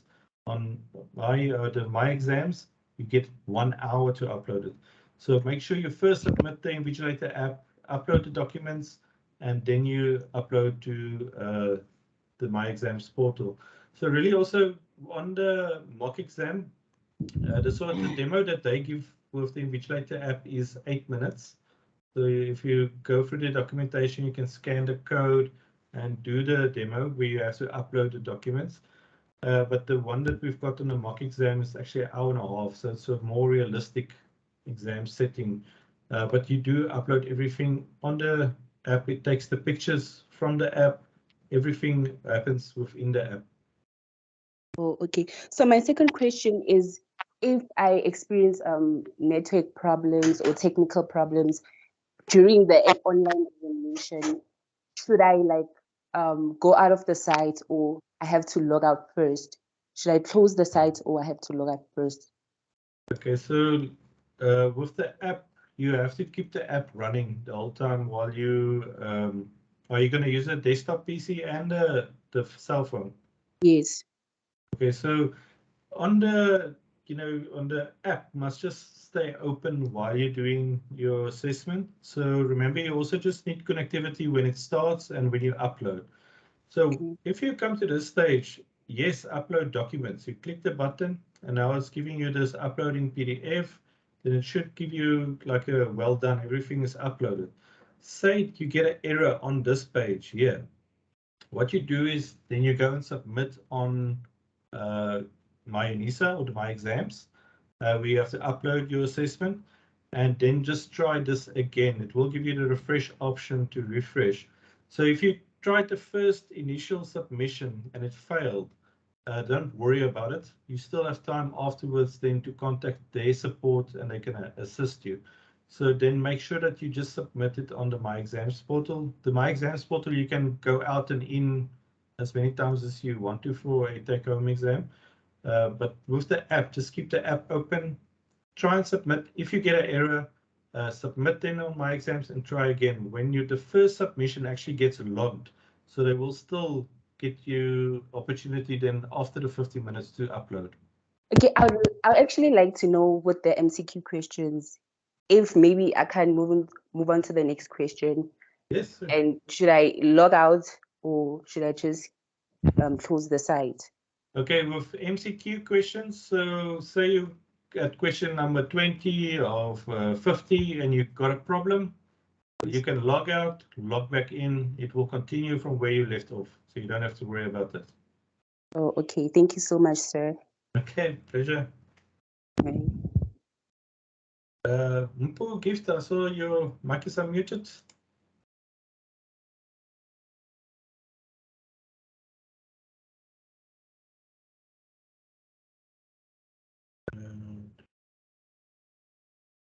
Okay, we still can't hear you. So Mpo, perhaps just ask your question in the chat, please. One of our colleagues will get to you. Joan, you can go ahead. Joan Mafuya.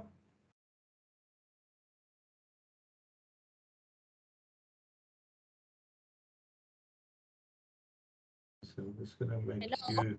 Hello? Yes. Yes, we can hear you. Yes. My question is, I put my profile picture on the UNISA profile picture there where you told us to edit a picture. So it's slanted, it's faced on the other side. Every time I try to download it, it faces on the side. It doesn't face upright. So how do I fix it? So you uploaded a picture to your profile, but it's on the side. It's slanted. The way the picture is supposed to be directed is upright, but it's face downwards. Like my face is looking down. How did you upload it from your computer or from your mobile device? From the computer, sir. That's very strange. I'll just quickly. What you can do is perhaps it's very strange that it turned the picture to the side. Maybe if you can, crop the picture so it's more square, and then try and upload it from there. Okay, we'll try that. But either way, it's slanted and all of that. Don't worry about it too much. As long as your picture is there, you're safe. So it can be upside down, sideways, as long as it's there and you're visible. But if you can, perhaps just try and edit the picture to make it more of a square and then try and upload it again. Okay, thank you, sir. My second question is, I received my life examination timetable, but I couldn't view it because the password is wrong. Can somebody please fix that for me? Just repeat quickly. So you try to? My examination timetable, I received it in my life, but I couldn't view it because the password is wrong. It's not my ID number that is on there. I don't know who uses it because mine finishes with 50 and that one is 90. Oh, okay. So yes, so there you will have to contact student admin to fix that for you, your ID number. Thank you. And try and get that done as soon as possible as well to get your information updated. I don't think you can do it on the student admin portal, your ID number. I don't remember. Let me just quickly have a look.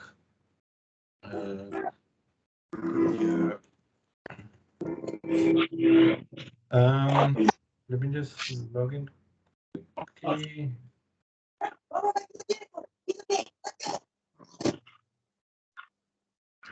My admin, student admin.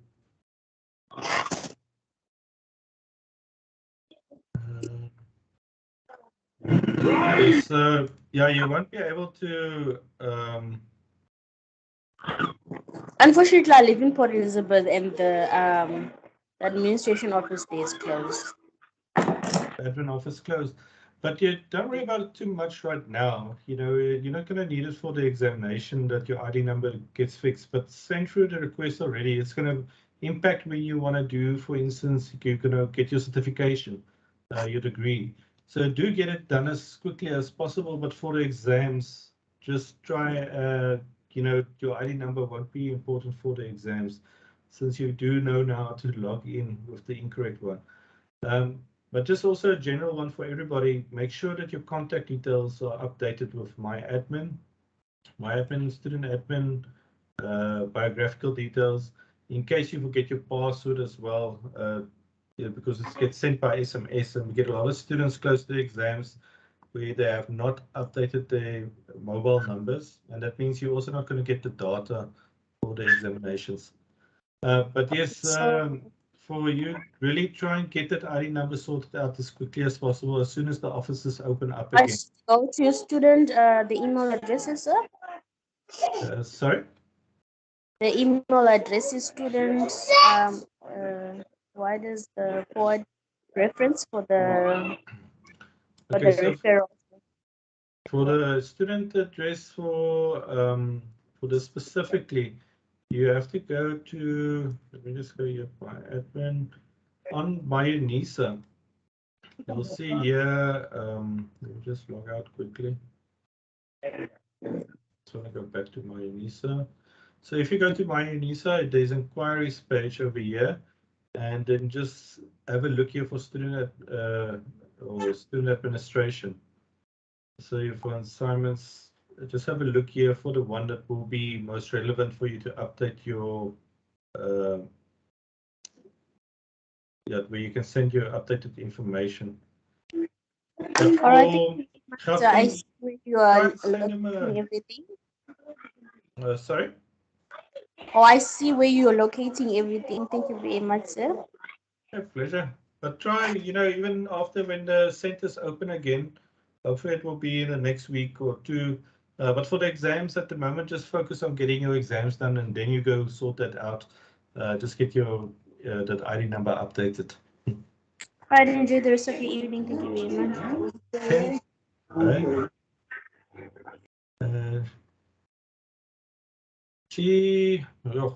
Chifiwa, you can go ahead. Chifiwa.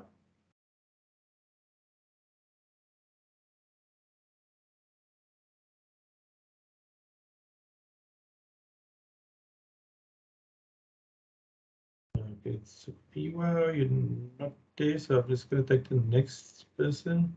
Hello. Right. Yes, we can hear you. Hello again. Okay, thanks. Hey, I'm a new student here. Hello, can you hear me? Hello. Yes, yeah, no, we can hear you. Go ahead. Yeah, okay, thanks. I'm a new student here, and I want clarity with regard to the tool that I'm gonna be using, because I'm not quite sure which one should I use. Okay, so what you need to do is I'll quickly put in the chat again the link to the website. So let me just pop it in the chat. Okay, just remove that one. So on this link that I posted in the chat now, just click on this link. This will open up this page over here. So it's the myExams. And then you scroll down and it will say you look for this block. What proctoring tool will my module use?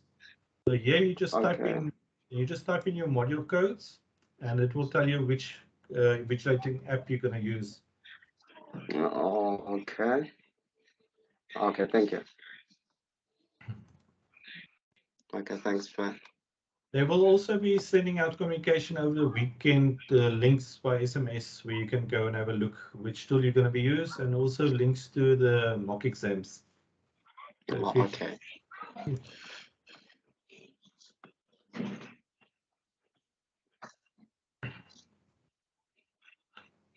Okay. Stili, you can go ahead. I see you already unmuted. Hi, everyone. Hello, everyone. Hi. Can you hear me? Yes, we can hear you loud and clear. My question is related to Invigilator app. I'm writing CPD 1501. So some of the questions you have answered, but I have something more. So I'm going to use my phone and a laptop.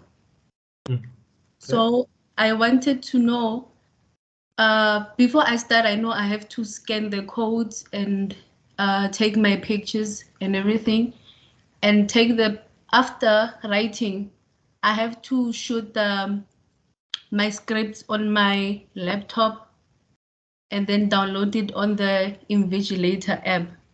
So my question is, while I'm busy writing, the camera of my phone should look directly to me, or I should just put my phone laying down on the table?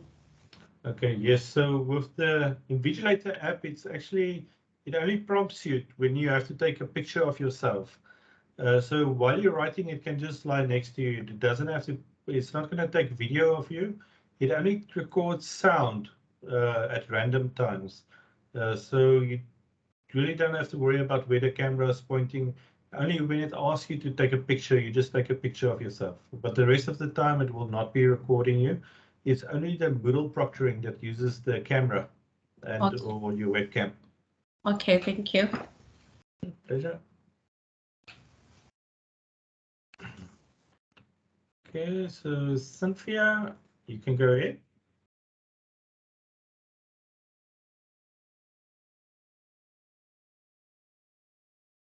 Cynthia? Hello. Yes, we can hear you. Okay. Good evening. Uh, uh, regarding the MCQ exam, so I'd like to know that the module that I'm studying uses I must use the calculator. It's QMI 1500. So I'd like to know that regarding the information that you gave us, that we should our vision must be steadily on the phone using the model proctoring. So I'd like to know, am I allowed to use the calculator? So if so, how am I going to go about? Maybe I'm just going to show you that I'm using the calculator, or where must my view be? Okay. The camera. So you're going to complete the exam on your mobile phone as well? Yes. And you're going to be using, is it a calculator? Do you want to use the calculator on the mobile phone, or do you have a separate calculator? A separate one. Okay, so as long as you're going to have your phone, obviously, to look at the question, and then you can just put it down that you're visible. For instance, when you use your calculator, but it doesn't need to capture the calculator like that. Remember, the app is just there to make sure that nobody else is assisting you, or that you're not, you are the actual person that's writing. So you don't need to worry about it when if you look down to the calculator away from the camera for a bit, because your lecturer will know that you need to use the calculator to type in. So really calculator don't need to be visible, so don't worry about aspects like that. So rather just keep your phone in front of you, against the book when you are using the calculator to work out your content. Okay. All right. Even like, let's say I need to calculate. So am I allowed maybe to take a paper and then I just scribble my work there? Yes, yeah. No, so with the MCQs, especially, even with the if you need to use later on the Invigilator app, you can always scribble on a piece of paper and do your calculations as you would normally in a normal exam. Okay. Thank you very much. My question has been answered. Oh, thank you very much. Have a good evening. Good evening. You too. Bye. Bye. Sarah, you can go ahead. Hi, how are you? Good, and you? I'm fine, thank you.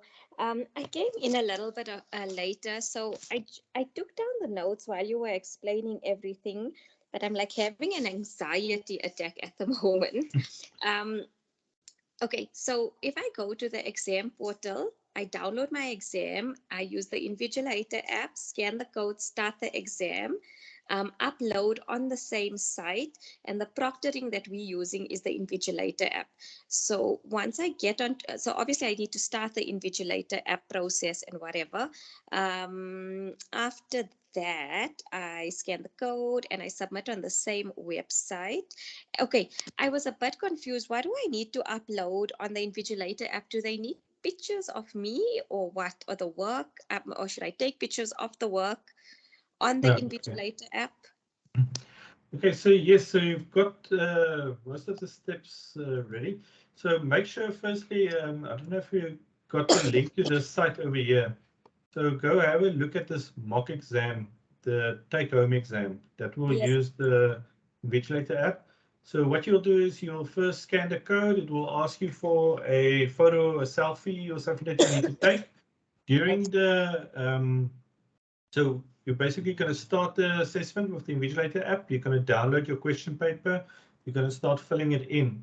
During that time period that you're going to be using it, it will give you a prompt. Okay, you have to take a picture of yourself, for instance, at certain times. So then you just take a picture of yourself, and then afterwards, so say that you're starting at 12 and it has to be done by 1 o'clock or 2 o'clock. So at 2 o'clock, if you have not submitted yet, submit first on the Invigilator app. So it's going to ask you to take pictures of the, let me just have a look on this environment here. So it will ask you to upload your assessment script. So you just take pictures with your phone of everything that you wrote.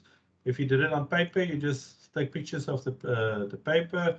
If it's on your computer, you just take pictures of the Word documents that you were working on. Just make sure you capture everything, and then you upload it on the app. So on the app, it will then ask you to upload. So you say, yes, upload documents. And then once it's uploaded, we'll just let you know that it's complete. And then you go to myExams and you upload your script. Okay. myExams. The reason is the Invigilator app only gives you 15 minutes. Okay. The myExams gives you an hour after the submission time to upload. Okay, and then I'm not so tech savvy. So with the Invigilator app, do I take normal photos, or is there something on the app that allows me to take photos? So on the app, you will click on this little plus sign, and then you use this button. So it takes almost a picture of it, but it makes it nice and flat, so it looks like a scanned document. Okay, perfect. Thank you so much, sir. Okay, pleasure. Good luck. Thank you. Bye. Really go do the mock exams just to test it out beforehand, so you're quite comfortable with it. Okay, thank you so much. Pleasure. Bye. Bye. Robert, you can go ahead.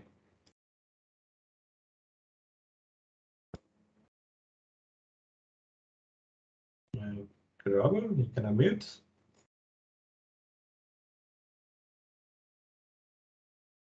Okay, while we're waiting for Karabu, let's take the next hand. Amanda, you can get. Amanda? Evening, everyone. I have a quick question.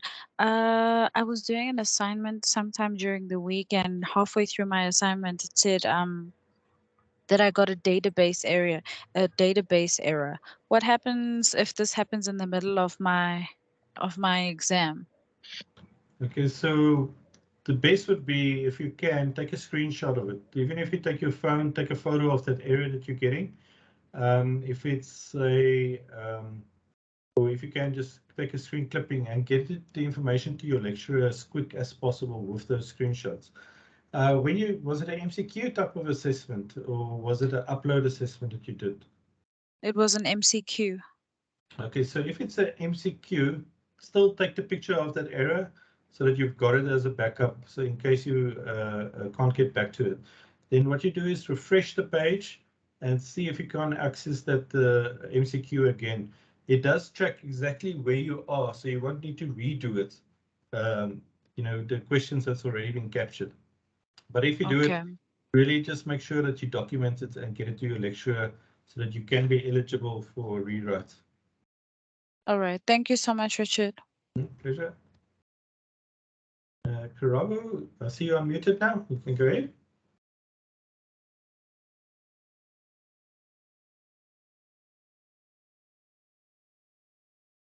We can't hear you, unfortunately, Karabu. Always also just make sure that your settings are correct. This device settings for your microphone. If we can't hear you and your mic is unmuted. But otherwise, just please put your question in the chat, and then we can get to you from there. So we'll go to the next one, Salon Tatu. Funny, you can go ahead.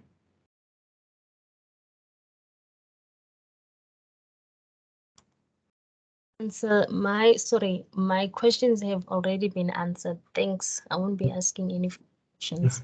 Well, that's great. Thank you. Tumaleng, you can go ahead.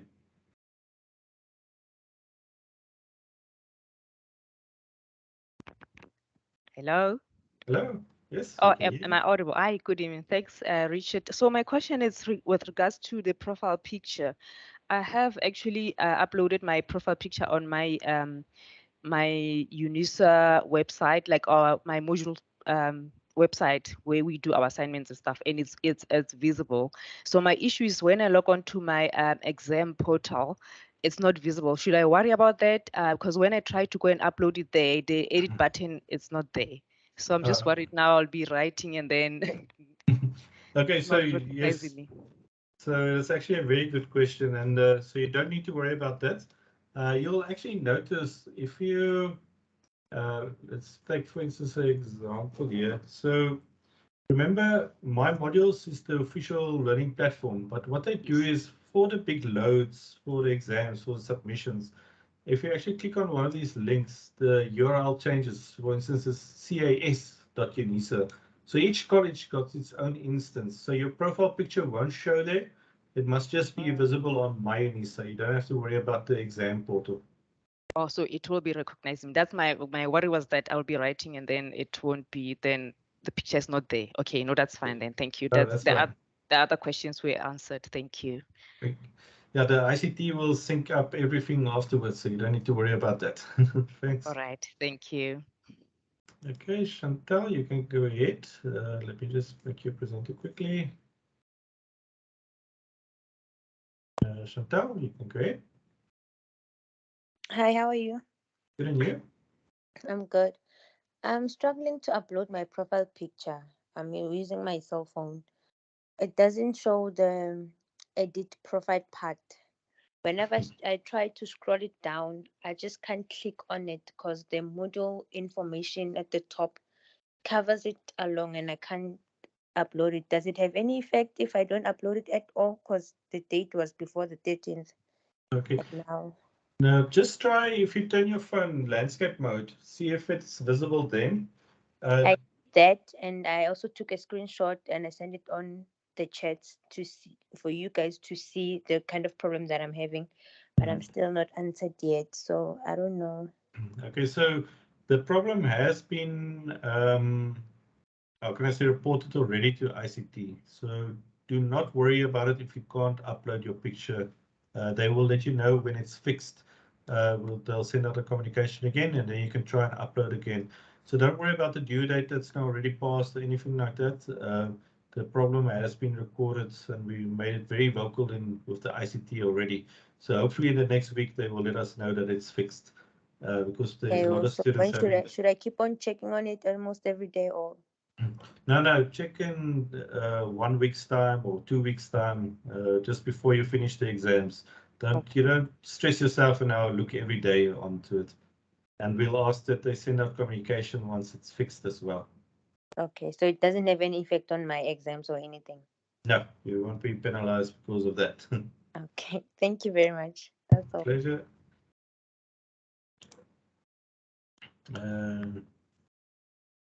Rose, you can go ahead.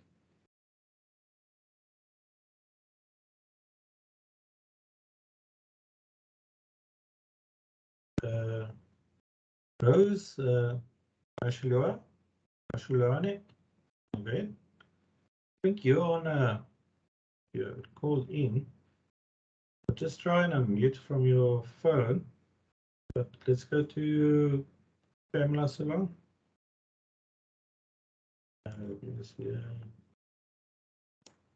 Pamela, you can go ahead.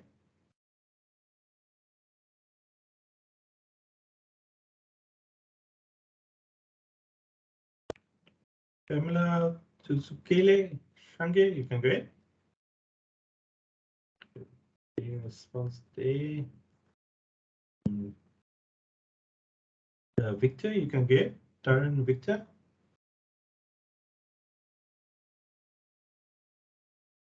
Oh, it's coming too late. Everybody is falling asleep. Let's Boho, you can go ahead.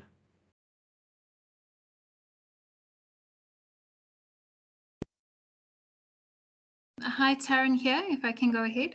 Yes, you can go ahead. Hi, thank you so much. I appreciate it. I just need clarification.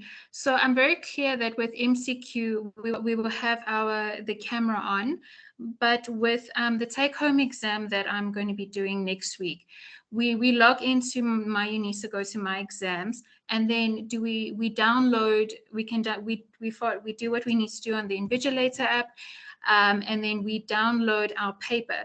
Do we stay logged into myUnisa? So my first question is there a cap, because I'm using the Invigilator app for the take-home exam, will there be a camera on here? And do we stay logged onto myUnisa? Because I've noticed that if for periods of time I stayed on too long, it kind of logs out.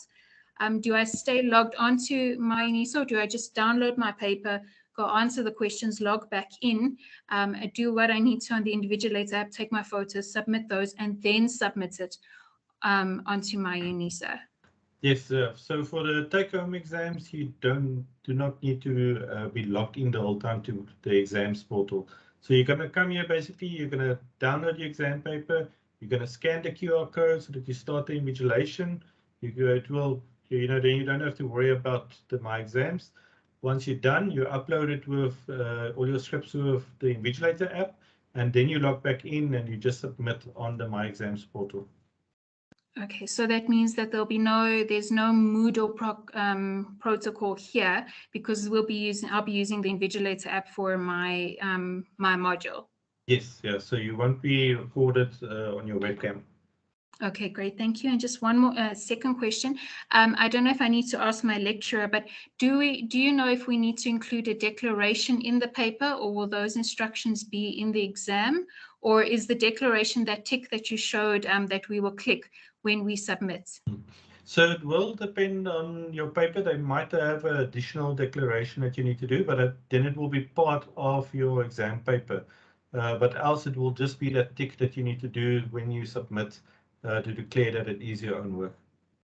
Okay, great. So the lecturer, it will be clear in the paper whether we will or will not need. Yes, yeah, definitely. Okay, thank you so much. I appreciate your time. Pleasure. Go well. Let me quickly allow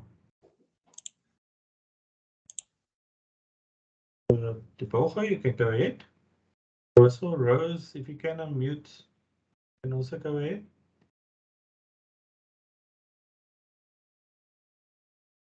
Rose, I see you unmuted, but we still can't hear you.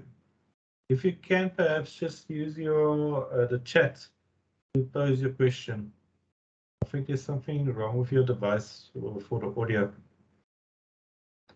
Okay, Bogo, Adelaide, you can go ahead. So we're gonna Fatima, you can go ahead.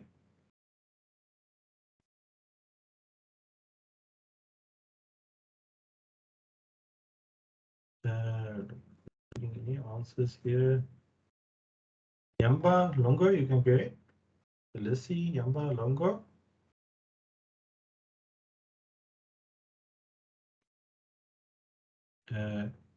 Esther, you can go ahead.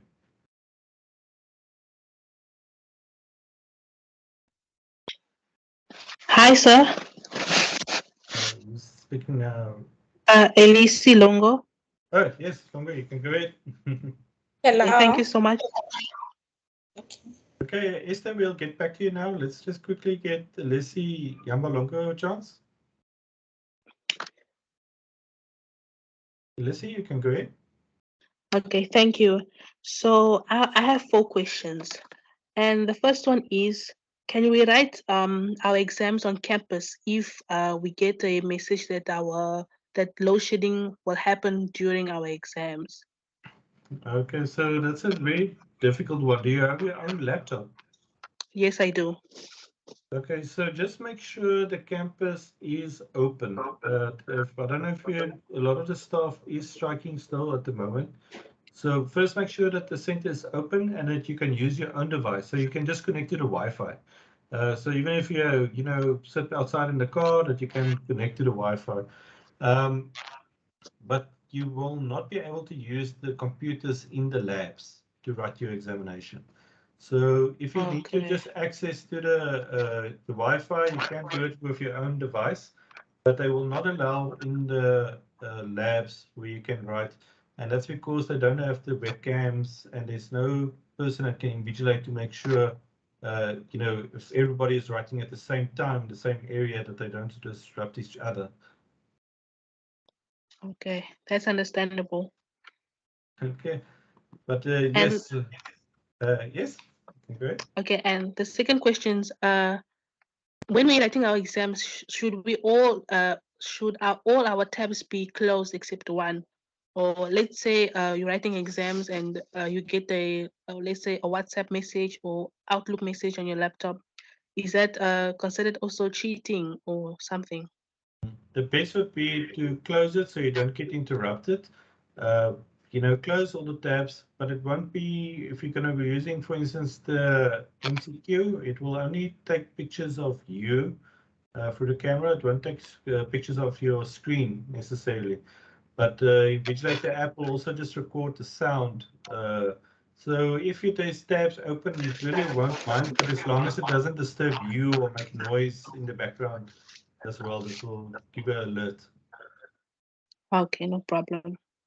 Yeah. And third questions, what if somehow you come late to the exam? Is the time shortened or do they extend your time?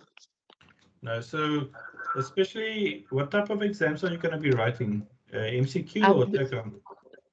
MCQ. Okay, so remember the MCQs, they open at a certain time, they close at a certain time. So you have to complete it within that time allocation. And especially with the take home as well, the Invigilator app only allows you a certain time to log in and capture that code. So usually half an hour before the start and half an hour after the start. So it's very important that you try and get it when it starts, that you're ready to go for your allocated time. Okay. Thank you. And my last question, I'm writing MCQ and they're giving us 4 full hours to complete the exam. And I just want to know, are we allowed to use 4 full exams or just can we complete before that time? Okay, so you'll notice, for instance, they give you 4 hours. So that's the time period. But on the exam itself, it will give you so it will say, for instance, the due date and time, and when it opens and when it closes. But the time limit might be 1 hour and 30 minutes. So you will only have 1 hour and 30 minutes to complete the MCQ, that depending on the time limit. So it might be 2 hours for your case. So even though it's open for 4 hours, you will still have this time limit.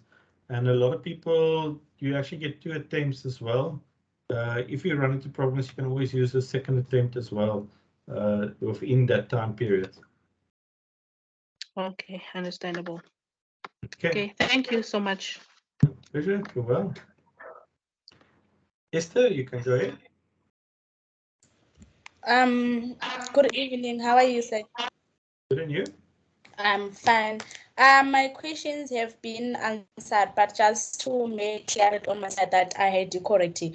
So you said if I want to access my exam, firstly I log in on my exam site and then I'll click on the module that I'll be writing on that day, and then I'll firstly scan the code since all of my exams are take home. And then if I scan the code, I am going to download the paper and then I can write whilst I logged out of the system since the take home exam. Yes, you're correct with all the Yes, steps. Okay. And then the other thing is in terms of the Invigilator app, since I am going to scan the code, does that mean that the Invigilator app will time me in terms of the duration of my exam? For instance, I'm writing CIV 3701. So it's a 4-hour exam. So is it going to time me for that 4 hours? And then at the end, it's going to ask me to take the pictures of my script on the laptop and upload it, or I'll have to time myself on my side and know that my exam is almost over, so I'll need to take a picture and upload. So it does have a little time that it does show how much time is left. So the invigilator will time you, but it's always good to have just a backup timer as well. But the invigilator app will inform you when your time is getting close, and it will then prompt you to upload your scripts and your images. So just make sure that you do listen out for that when it tells you that your time has run out. So you can see, for instance, here, this picture over here, it's got a little clock here at the bottom. Says 8 minutes to get started. So just do the mock exam as well and the demos of the Invigilator app so that you just, you can listen out to the different things it gives for when your time runs out. Okay, thank you so much. Okay, pleasure. You're welcome. Lorraine, you can go ahead. I'm just quickly going to allow your mic. Lorraine, can you go? You can go ahead. Okay, thank you so much. Good evening. Hi. Who is speaking now? Okay, it's Lorraine. Hi, Lorraine, you can go ahead. Okay, thank you so much for the session. Most of my questions have been answered. I just wanted to double check the WhatsApp number. Is it only for the Invigilator app people? Do we also have a WhatsApp number for the Moodle one? So for the Moodle, unfortunately, there is no WhatsApp number. So if you run into problems with the Moodle app, then you'll have to contact UNISA for support. Okay, and that 0800 number also works, eh? Yes, so you can do the 0800 number, and then they also let us know that this email address, so if you go support, so the colleges will also be supporting on this mymodule22@unisa.ac.za. So you can email them as well. Okay, and then these mocks I've tried, I've gotten into it in terms of testing. So it's just to test the system. It's not for the exam. Yes, or the I mock would exam. the exam one. Yes, so the mock exams will work exactly the same as what the exams are going to work, but you can do it the 10 times just to make sure that you feel comfortable and you're ready for the exams. Okay, so when is the actual subject mock exam available? No, so remember this is a general mock exam, so you'll just now get for when you actually go write your actual exam for the college. Okay, so this one is just to familiarize yourself with the system. It's not about the actual subjects. Yes, yeah, that's correct. Okay, thank you so much. I think I'm covered. Okay. Oh, just one more thing. The profile picture things that I hear the colleagues talk about. Can you just touch base again? Oh, sorry, just repeat the question, right? The profile picture that must be uploaded. I missed that part because when I was testing as we were speaking, I went to the link. It took me to the sections of the mock exam. I did that. So I don't know if there was something else that I was supposed to upload prior or put my details, because it just takes me nicely to to my actual page. Okay, so there was a communications sent out that on my modules, you need to just upload a profile picture. So if you can have a look at the screen here, all you need to do is on my modules 2022, you click on your profile, your name, that will open the drop down. You click on your profile, you click on edit profile, and then you upload a picture.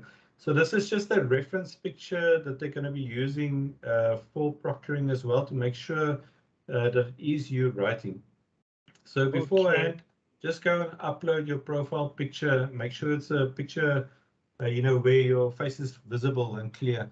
So if they now do, for instance, the Moodle proctoring, and they take pictures there, then they can actually see, oh, this is you that wrote the exam. Okay. Okay. All right. Thank you so much. Pleasure. Let's back here. So we actually already over time, so I'm just going to allow for the next. So we're going to stop at Molefe. for now. So we're not going to allow any additional hands after Molefe. Okay, so let's go.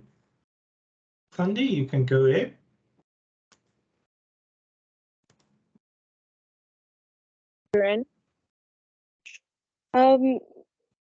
Mr. Richard, I would like to ask in regards to me, my laptop currently is damaged. It got damaged 2 weeks back.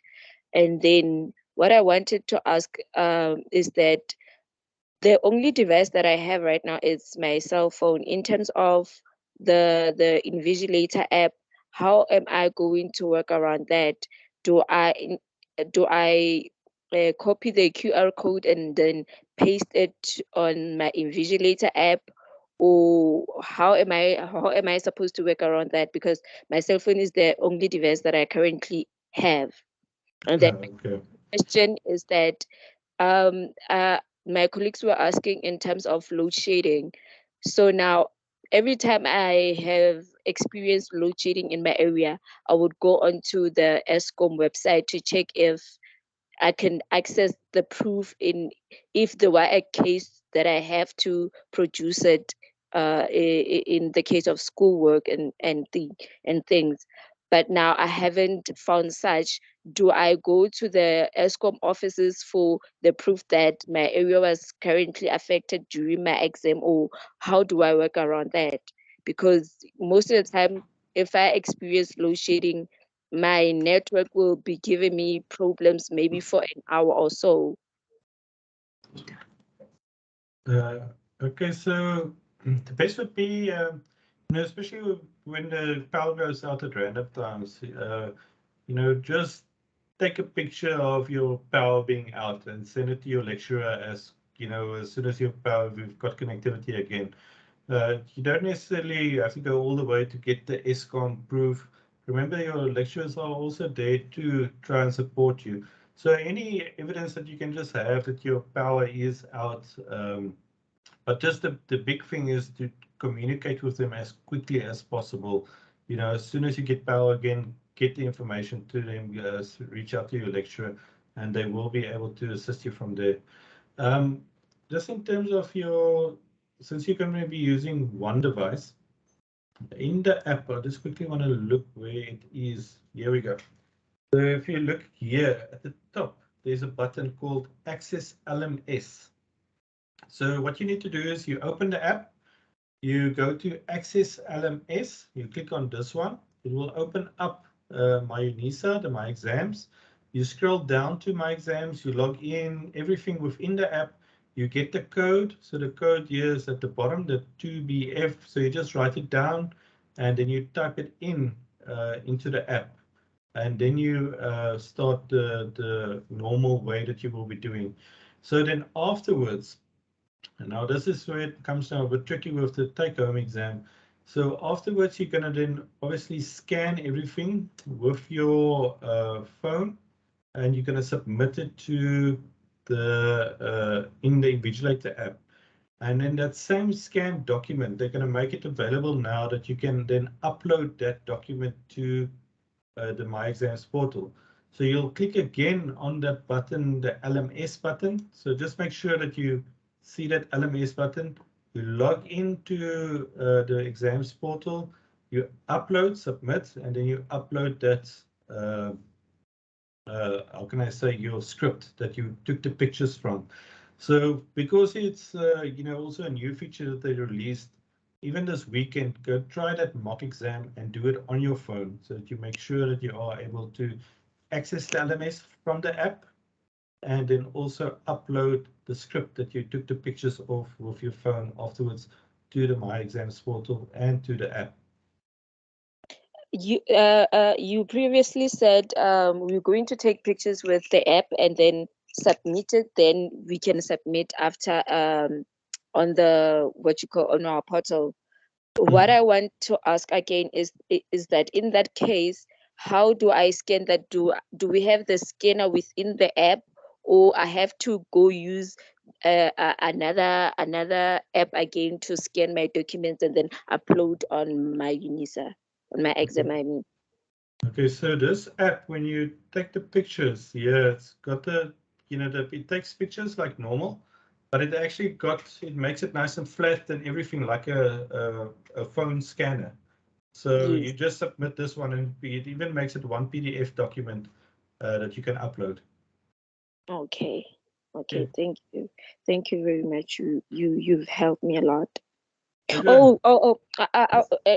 Excuse me. I'm sorry. I'm so sorry. And then for the take-home exam, I will have to download the question paper.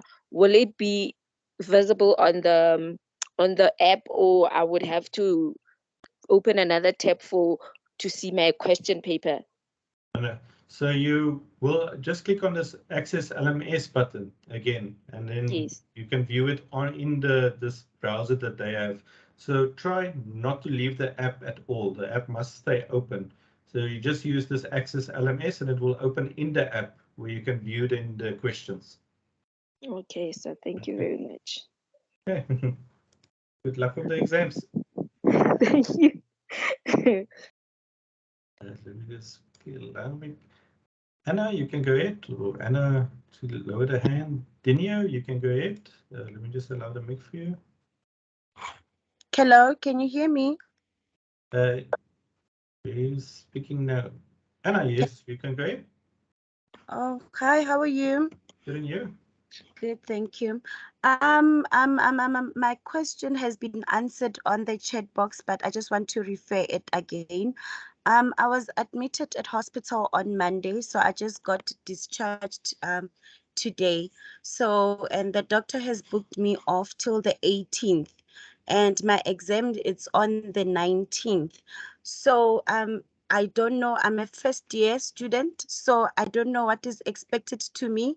But ever since I'm on the session, I can see that there is the Vigilators app that I need to download. So I'm a bit confused. I don't know what to do. I don't know where to start. But so far they've sent me the 2 links of the 2 sessions that I've missed. So may you please advise what to do for me since I'm writing on Thursday? Okay, so you already missed 2. Yes. Okay, according to so the session, is it 2? Hold on a sec. Can I just double check? for the webinars. Yes. Okay, no, all you need to do is I'll post a link as well now in the chat. Let me put you in the chat quickly again. So for those webinar sessions, it's both of them are exactly the same. So you don't need to worry about having just miss both of them. But click on the link, it will open up the website. So if you go here under webinar recordings. So So we've got the whole session recorded, and it will take you step by step through everything that you need to know to get ready for your exam. Okay. All right. No, thank you so much. I'll catch up throughout the weekend. Okay, yeah, great. And thank you so practice and much. do the mock exam, and good luck with the exams. Thank you so much. Yeah. Okay, bye. Bye. Okay, Dinio, you can go ahead. Hello. Yes, we can hear you. You can hear me. Okay, I have a problem on my submission because on the 18th of March, I tried submitting, but I submitted the wrong assignment, the one I did not finish. But then when I check on my email, it says resubmission, it's open, but still it doesn't allow me to submit. So what must I do? Which module are you writing? Or for which module is it? The one for 18 March. Yeah, it was 18 March. Organizational communication.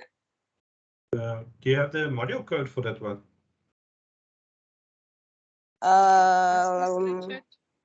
Sorry to interrupt. She's referring to the assignment, Yes. not exam. Yeah. Yeah. I still, yeah. Can maybe I explain something regarding that? Yes, you can go ahead. With assignments, sometimes resubmission is not automatic. It depends on the settings that the lecturer have done. Sometimes the lecturer create a manual resubmission wherein you need to send the lecturer a message to indicate that you submitted the wrong paper. So the lecturer will open only for you because they don't like open for everyone. So they open for those who is necessary for them to resubmit. Then the lecturer will tell you, then you when you get in, it will show you that yours is reopened and you are able to submit. But if the lecturer did not open it for you, you will not be able to resubmit. So it's not always automatic. Okay. So the best would be to contact your lecturer and just ask them to open it up for you, because it is a setting on the assessments, and some of them was set up so that it doesn't automatically open. So the best advice would be to contact the lecturer because they will have the access to open it up for you. Okay, thank you. Okay, can I ask another question about the assignment result? Because when I open on the timetable to check my result, it says error found. Why? For which module? For When all of I, them? for all of them, they all saying that. Yeah, so what you need to do is, in that case, I would advise, if you can, take a screenshot of it, and then you send it to this email address. I'll copy the link here. Okay. To the chat and send them the error, because it might be a system error that's causing that. All right. Just put here the email. Yes. Can I also come in there, Richard? Yes. I hear the student is saying is checking the results on the timetable. You cannot check the results on the timetable. You It need says to when you are on the system, you'll see the tab grades. Have you seen that? no. I'll try check it now. Yeah. I think, Richard, you can quickly maybe on the screen just go to one module so that we show her. Okay. Okay, so you'll when you are on the module, you can open the navigation on the far left, Richard. Yes. On that navigation, you'll see grades where Richard is pointing right now. So when you click there, that's where you will be able to see the marks of your different assessments for that module. Oh, okay. Yeah. Okay, the last question can I ask? Cause hello. Yes. Yeah, Richard. The last question is, I just saw the email right now on my Outlook that says we must not submit our examination portfolio. But then because of these load shadings, before I received an email that says we must submit our examination portfolios 3 days before because they won't allow us to submit late. But now when I open Outlook email, it says we must not submit until we get classes and attend. Then they will tell us when to submit those portfolio examination. So I want to ask now, what must I do? Because already I have submitted the examination portfolio, which is due on 19 May and 26 May. Okay, so those ones, the portfolio examinations, so you submitted it on your module site. So don't worry that you submitted it already. You know, if they're going to have those sessions where they're going to give you information, if there's something that you did wrong, then they should allow you to resubmit.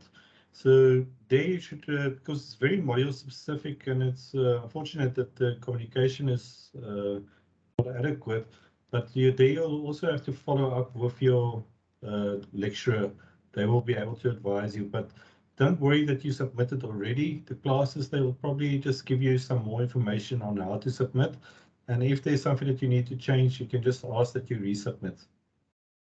Okay, thank you so much. Yeah, I'm done with questions. Thank you. Okay. Thank you, Dinya. So let's go to the next thing. Neda, you can go ahead. Yeah.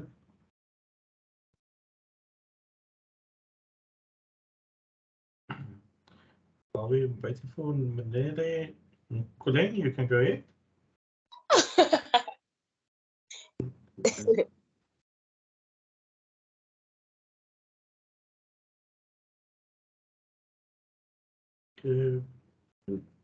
Colin, you can go ahead.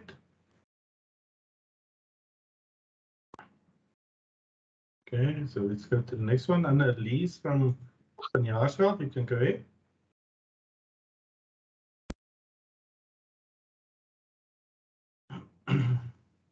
Oh, Colin, I see you turn your mic on and off again.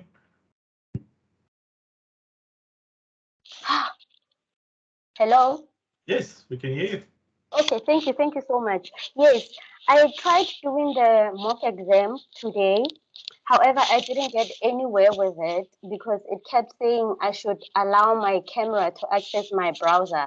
I got as far as the validation process, but then there was no pop-up where I could allow this access to my browser. So I don't know what the issue could be. Did you do it on your computer or laptop? On my laptop. The Okay. MCQ one, yes, on my laptop. Okay, so what you need to do is, let's quickly go to that one. So the first time when you access it, it should give a pop-up to ask for allow. It usually comes here in the left. If you accidentally click blocked, then you see in the page here at the top, there's usually like a little camera or something. And then here you have to say then always allow for the camera and then done. If you don't see this, that means, are you sure your laptop's camera is working? I'm sure it is, but okay, I'll double check and try again. Because So I even tried now while we are busy, but there's no pop-up that comes up. So have a look at the top if there's a camera there that you can allow. Else just open the camera app on Windows and just make sure that your camera is working. Okay, all right, I'll try that and then retry the mock exam. Thank you. Okay, pleasure. Another thing, Richard, maybe she can just click on that word, the word that says allow. She can just click that. There's no option. It just says allow, but there's no display where I can press allow. It says please Yeah, you allow. just click on that word. The word that says No, allow, you that just click on it. It doesn't. No, it doesn't work. It doesn't work. So have a look here at the top. If you don't see this camera, then most likely there's something wrong with your camera on the device. And then you just search for camera, the app, just make sure it works. And even try then a different browser. So if it's Chrome, try Edge, or if you're using Chrome, then even Opera or any of them, just try different browsers as well if your camera is working on the device. All right, thank you so much. Okay, Annelies, you can go ahead. Hi, Richard. I just want to confirm about the multiple screens. I think you said it's fine. The angle right at the beginning, is that okay? So if you're doing MCQ and you've got a camera and it's just going to get you from the side, that's also fine. So as long as you you can use your multiple screens, and it's not going to be capturing the screens, so you can so no. But yes, so it won't be capturing what you're actually doing on the screen. Yes. Richard, and then what if I work in the office and someone unexpectedly comes in and talk to me? So, if it's with the Invigilator app, you've still got a little bit of grace because they record the sound and they will realize, okay, you're not speaking about the word. So on your phone, the cameras, look, they're using it more to make sure that you are not getting assistance. So, if they only look at it when they suspect that there is that you've got assistance here. And then finally, remember, if they flag you that somebody was there, you can still appeal it as well and get the person also to give a statement that it was at work or anything like that. But don't worry too much. If somebody just pops in the door and you shout at them to get out. Oh, so I can. Yes. Yeah. So I will. Would like to. Thank you. Thank you, Richard. Okay, pleasure. Cool. Goodwill, you can go ahead.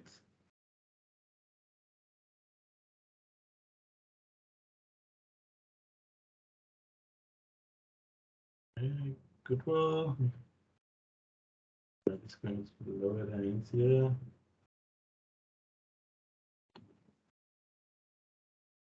Okay, Goodwill. Celia, you can go ahead. Celia. What if? Yes, Goodwill. Yes, yes. I'll be writing two modules on procuring tool. So I received an email today which said that students with disability are exempted to not use procuring tools. Yes. Yeah.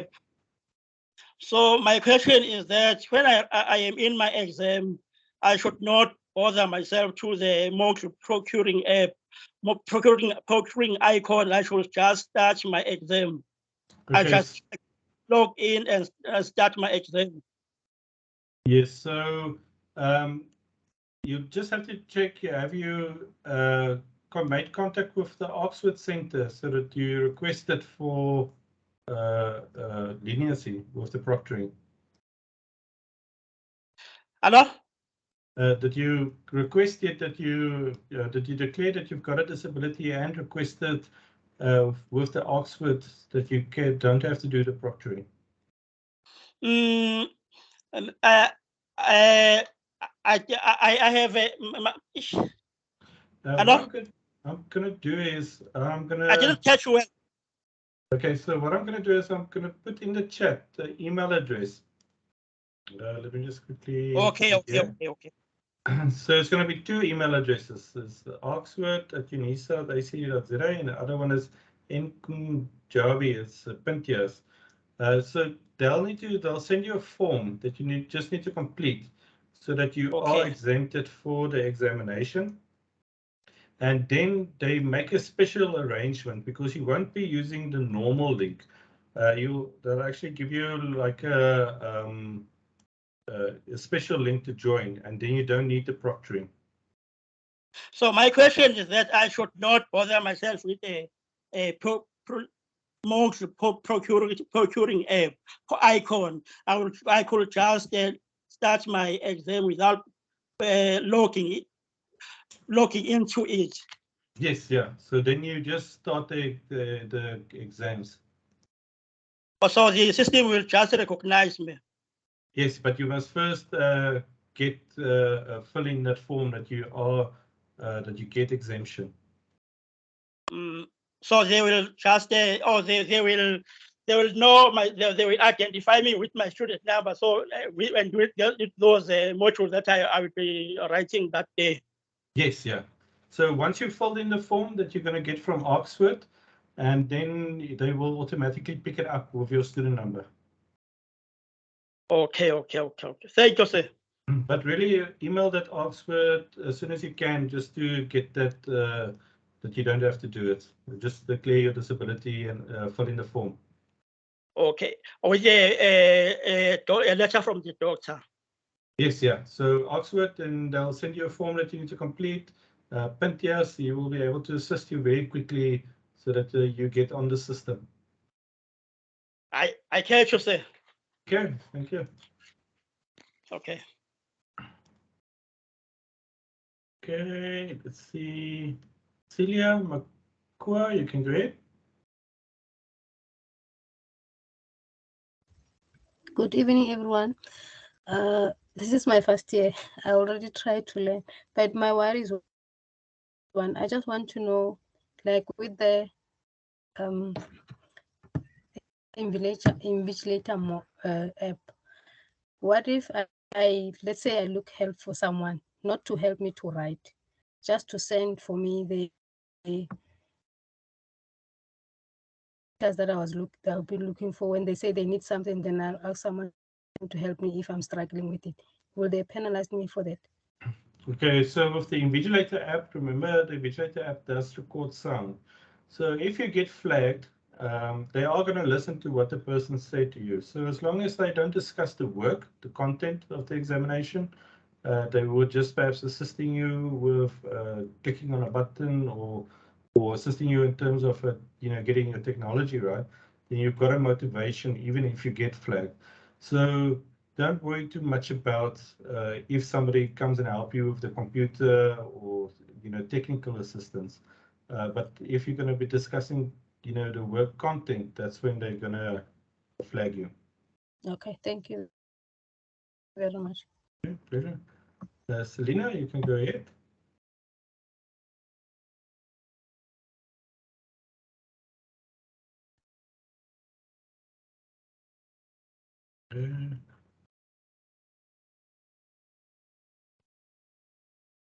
Niso, you can go ahead.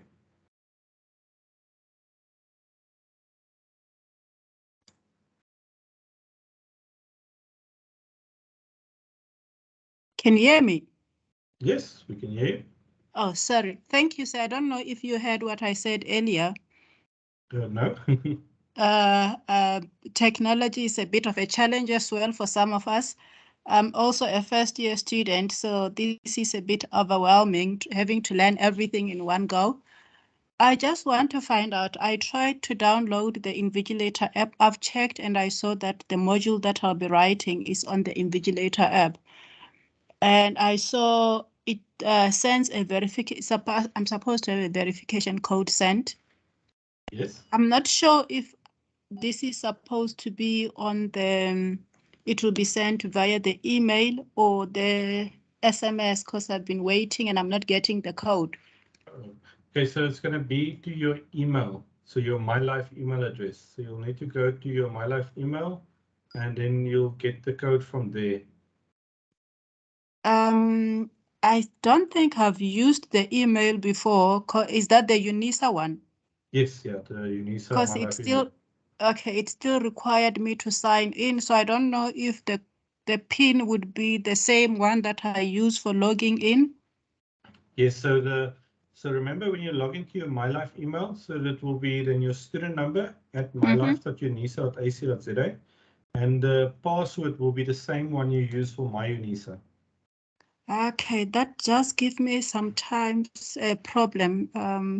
I battled earlier to use that password. So yeah, what you I can do type is, it many times, but it keeps saying invalid. okay, so yeah, it's very important that you do try and get that password correct, because if you're going to struggle with getting into MyLife with the password, then you're going to struggle to get into the exams portal. So rather than reset your password for MyLife so that you know exactly what the password is, but it should work with, if it's your student number at mylife.unisa.ac.za, and then your myUNISA password. I just want to show you here on the app as well. What you can do is where they ask for the verification PIN, you can click the button or the link right at the bottom, send verification PIN to my cell phone, and then you will get it on your cell phone as well. Okay, I'll try that. Thank you, sir. Really try and get into your MyLife. It's very important that you can access your MyLife email address for any announcements and all that. Okay, thank you. Okay, clear. Sibon Niso, you can go. Hello, sir. How are you? Doing you? I'm good. Most of my questions have been answered. However, I just joined very late due to the technology. You know, at my age, and you're trying to figure out everything, and then you ending up maybe getting into it and maybe not. I've downloaded today the app for Invigilator, and I've sorted out the one for Moodle. But I'm a bit confused now with all these things now, that where to start now when you're writing your exam. I go through my UNISA, or I go to Moodle first, and then, or I go to Invigilator first. Where to start? Okay, so first thing, I don't know, did you have access to this site that we've got over here? I'll post a link again in the chat. So let me just quickly pop it in here. Okay.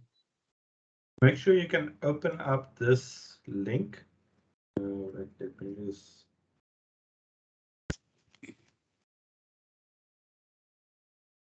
There you go. So first thing you're going to do is go to this, what proctoring tool will my module use? So you'll put in your module codes, you'll type it in one by one, it will pop up. So then it will tell you what are you going to be using. On Moodle. Yes, this is on the link that I just sent you. Oh, you send it on my Moodle. Yes, on the chat. Or on a chat, okay. Okay, so it's on the chat.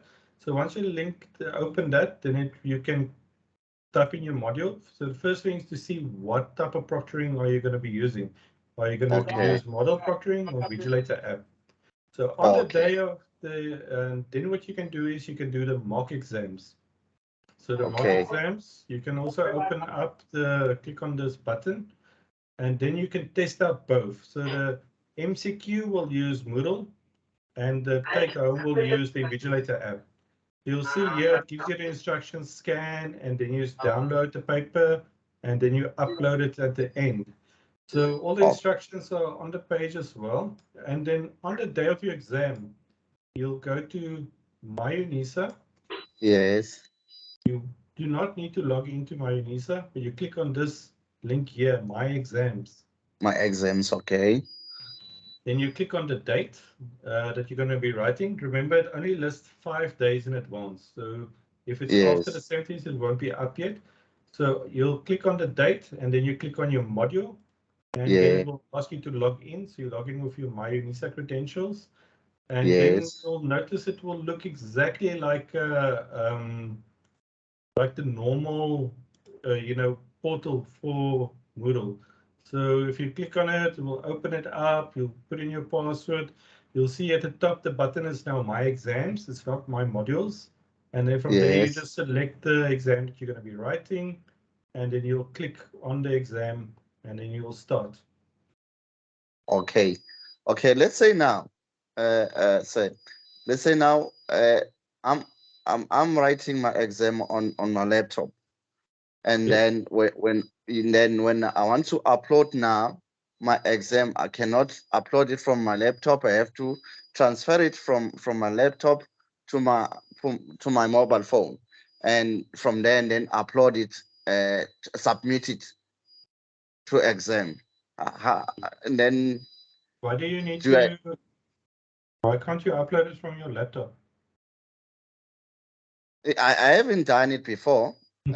What I have done it before now, when I was doing all my assessment, my assignments, what I was doing my work on the laptop.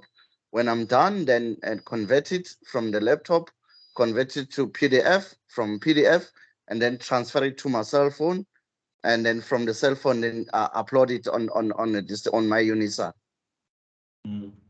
That's my critical area that I'm a bit confused on it. That now, as I'm approaching the exams now, which route should I take? The best would be if you can submit directly from your laptop. So if you log into My Modules on your laptop, you go to the exam, you click here, Add Submission, and then you upload it from here. You just click on this file, and then I've got the file one over here, and then you upload a file to your to this page. Okay. Another challenge that I've experienced from my laptop, during the beginning of the year, on my laptop, when I go to myUnisa, but when I go to my modules doesn't appear on the screen like on my cell phone. On my cell phone, when I'm just going to myUnisa and then go to my modules, they're all there, and then I can click on one that I choose to go to at that time. But on my laptop, no module that does appear on the screen. Have you clicked on the My Modules button here at the top? Yes, I have done it several times. What web browser are you using? Sorry? What internet browser are you using? Is it Chrome or is it Internet Google. Explorer? Is it Google Chrome? Yes, Google Chrome. So I think what you must try and do is click on these three dots over here. And then you say new incognito window. And try and log in again to my UNISA and then my modules. Okay, wait. Want to see you now? Okay, yeah, right. So you click here, new in private window, and then you just go back to my UNISA. Then you log in again with your student number.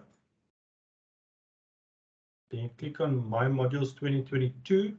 Yes. And then on here, it should then give you a list of all your modules if you click on the My Modules.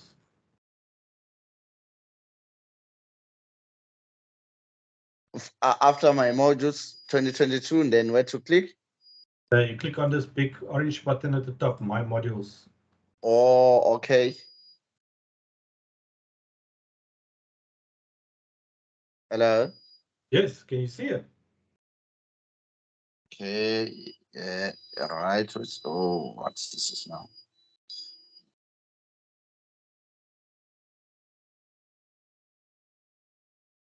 Okay, now I can see it. Okay. Okay, I'll try that on my laptop and before the exam dates, and then if I am having any problems, I'll try to get some help from the WhatsApp. Yeah. Okay, and Okay. remember, next Friday we're having another session, blast sessions as well, from 10 o'clock. Friday I'm already writing. It's the 20. Friday is the 20th. Eh? Oh, okay. Yes, I'm. It's my first paper on Friday. Thank you so much for your time and your help. Yeah, pleasure. Go well and good luck with the exams. Okay, thank you, sir. Bye. Bye. Leslie, we're going to stop with Matimba. The last question. So Leslie, you can go ahead.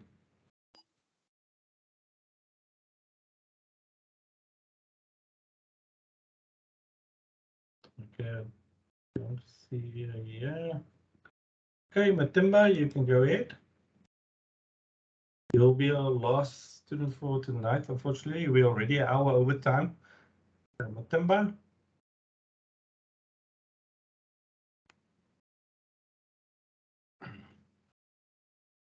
Okay, Matimba is not here with us. So thank you everybody for joining us today with our first blast session. It was your 3-hour marathon. Well, I think we covered quite a lot.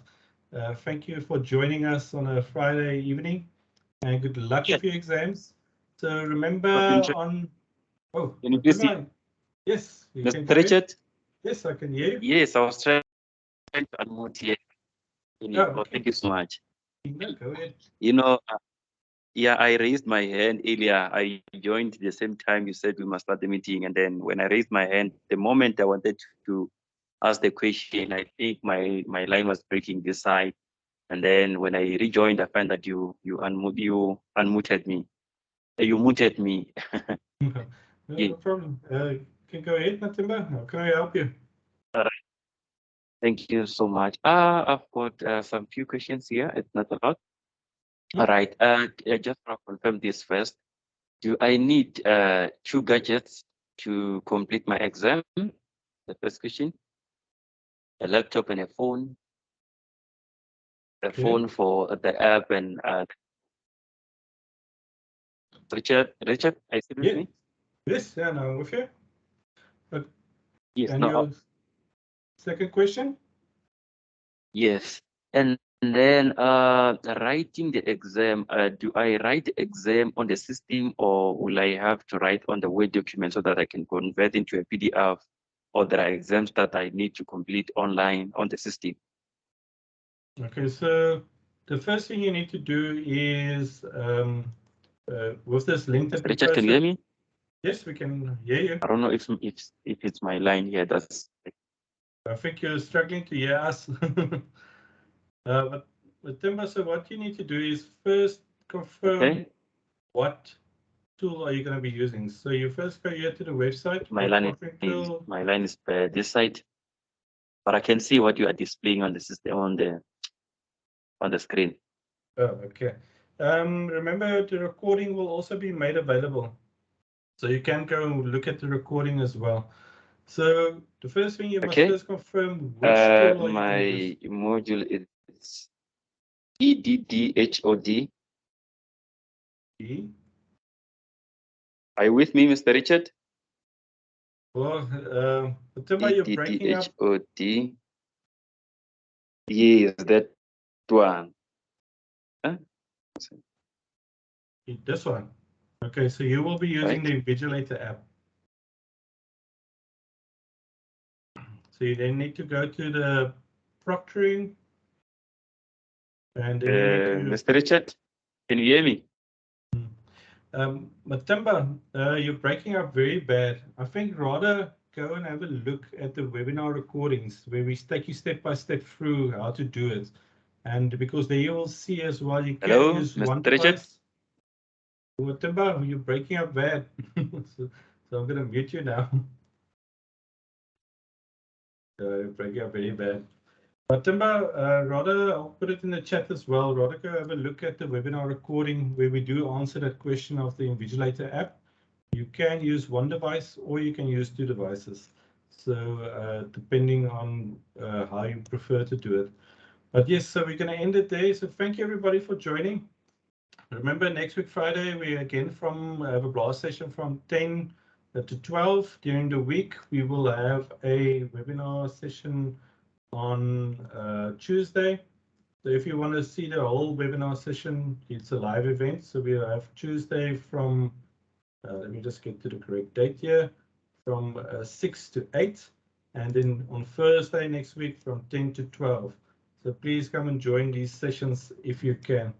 But thank you everybody for joining and good luck with your exams if you're writing this week. All rooting for you from our side. Thank you. Bye.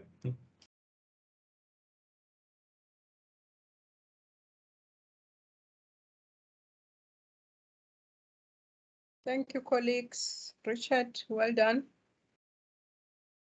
Thanks, Doctor. We can send you an e-bells.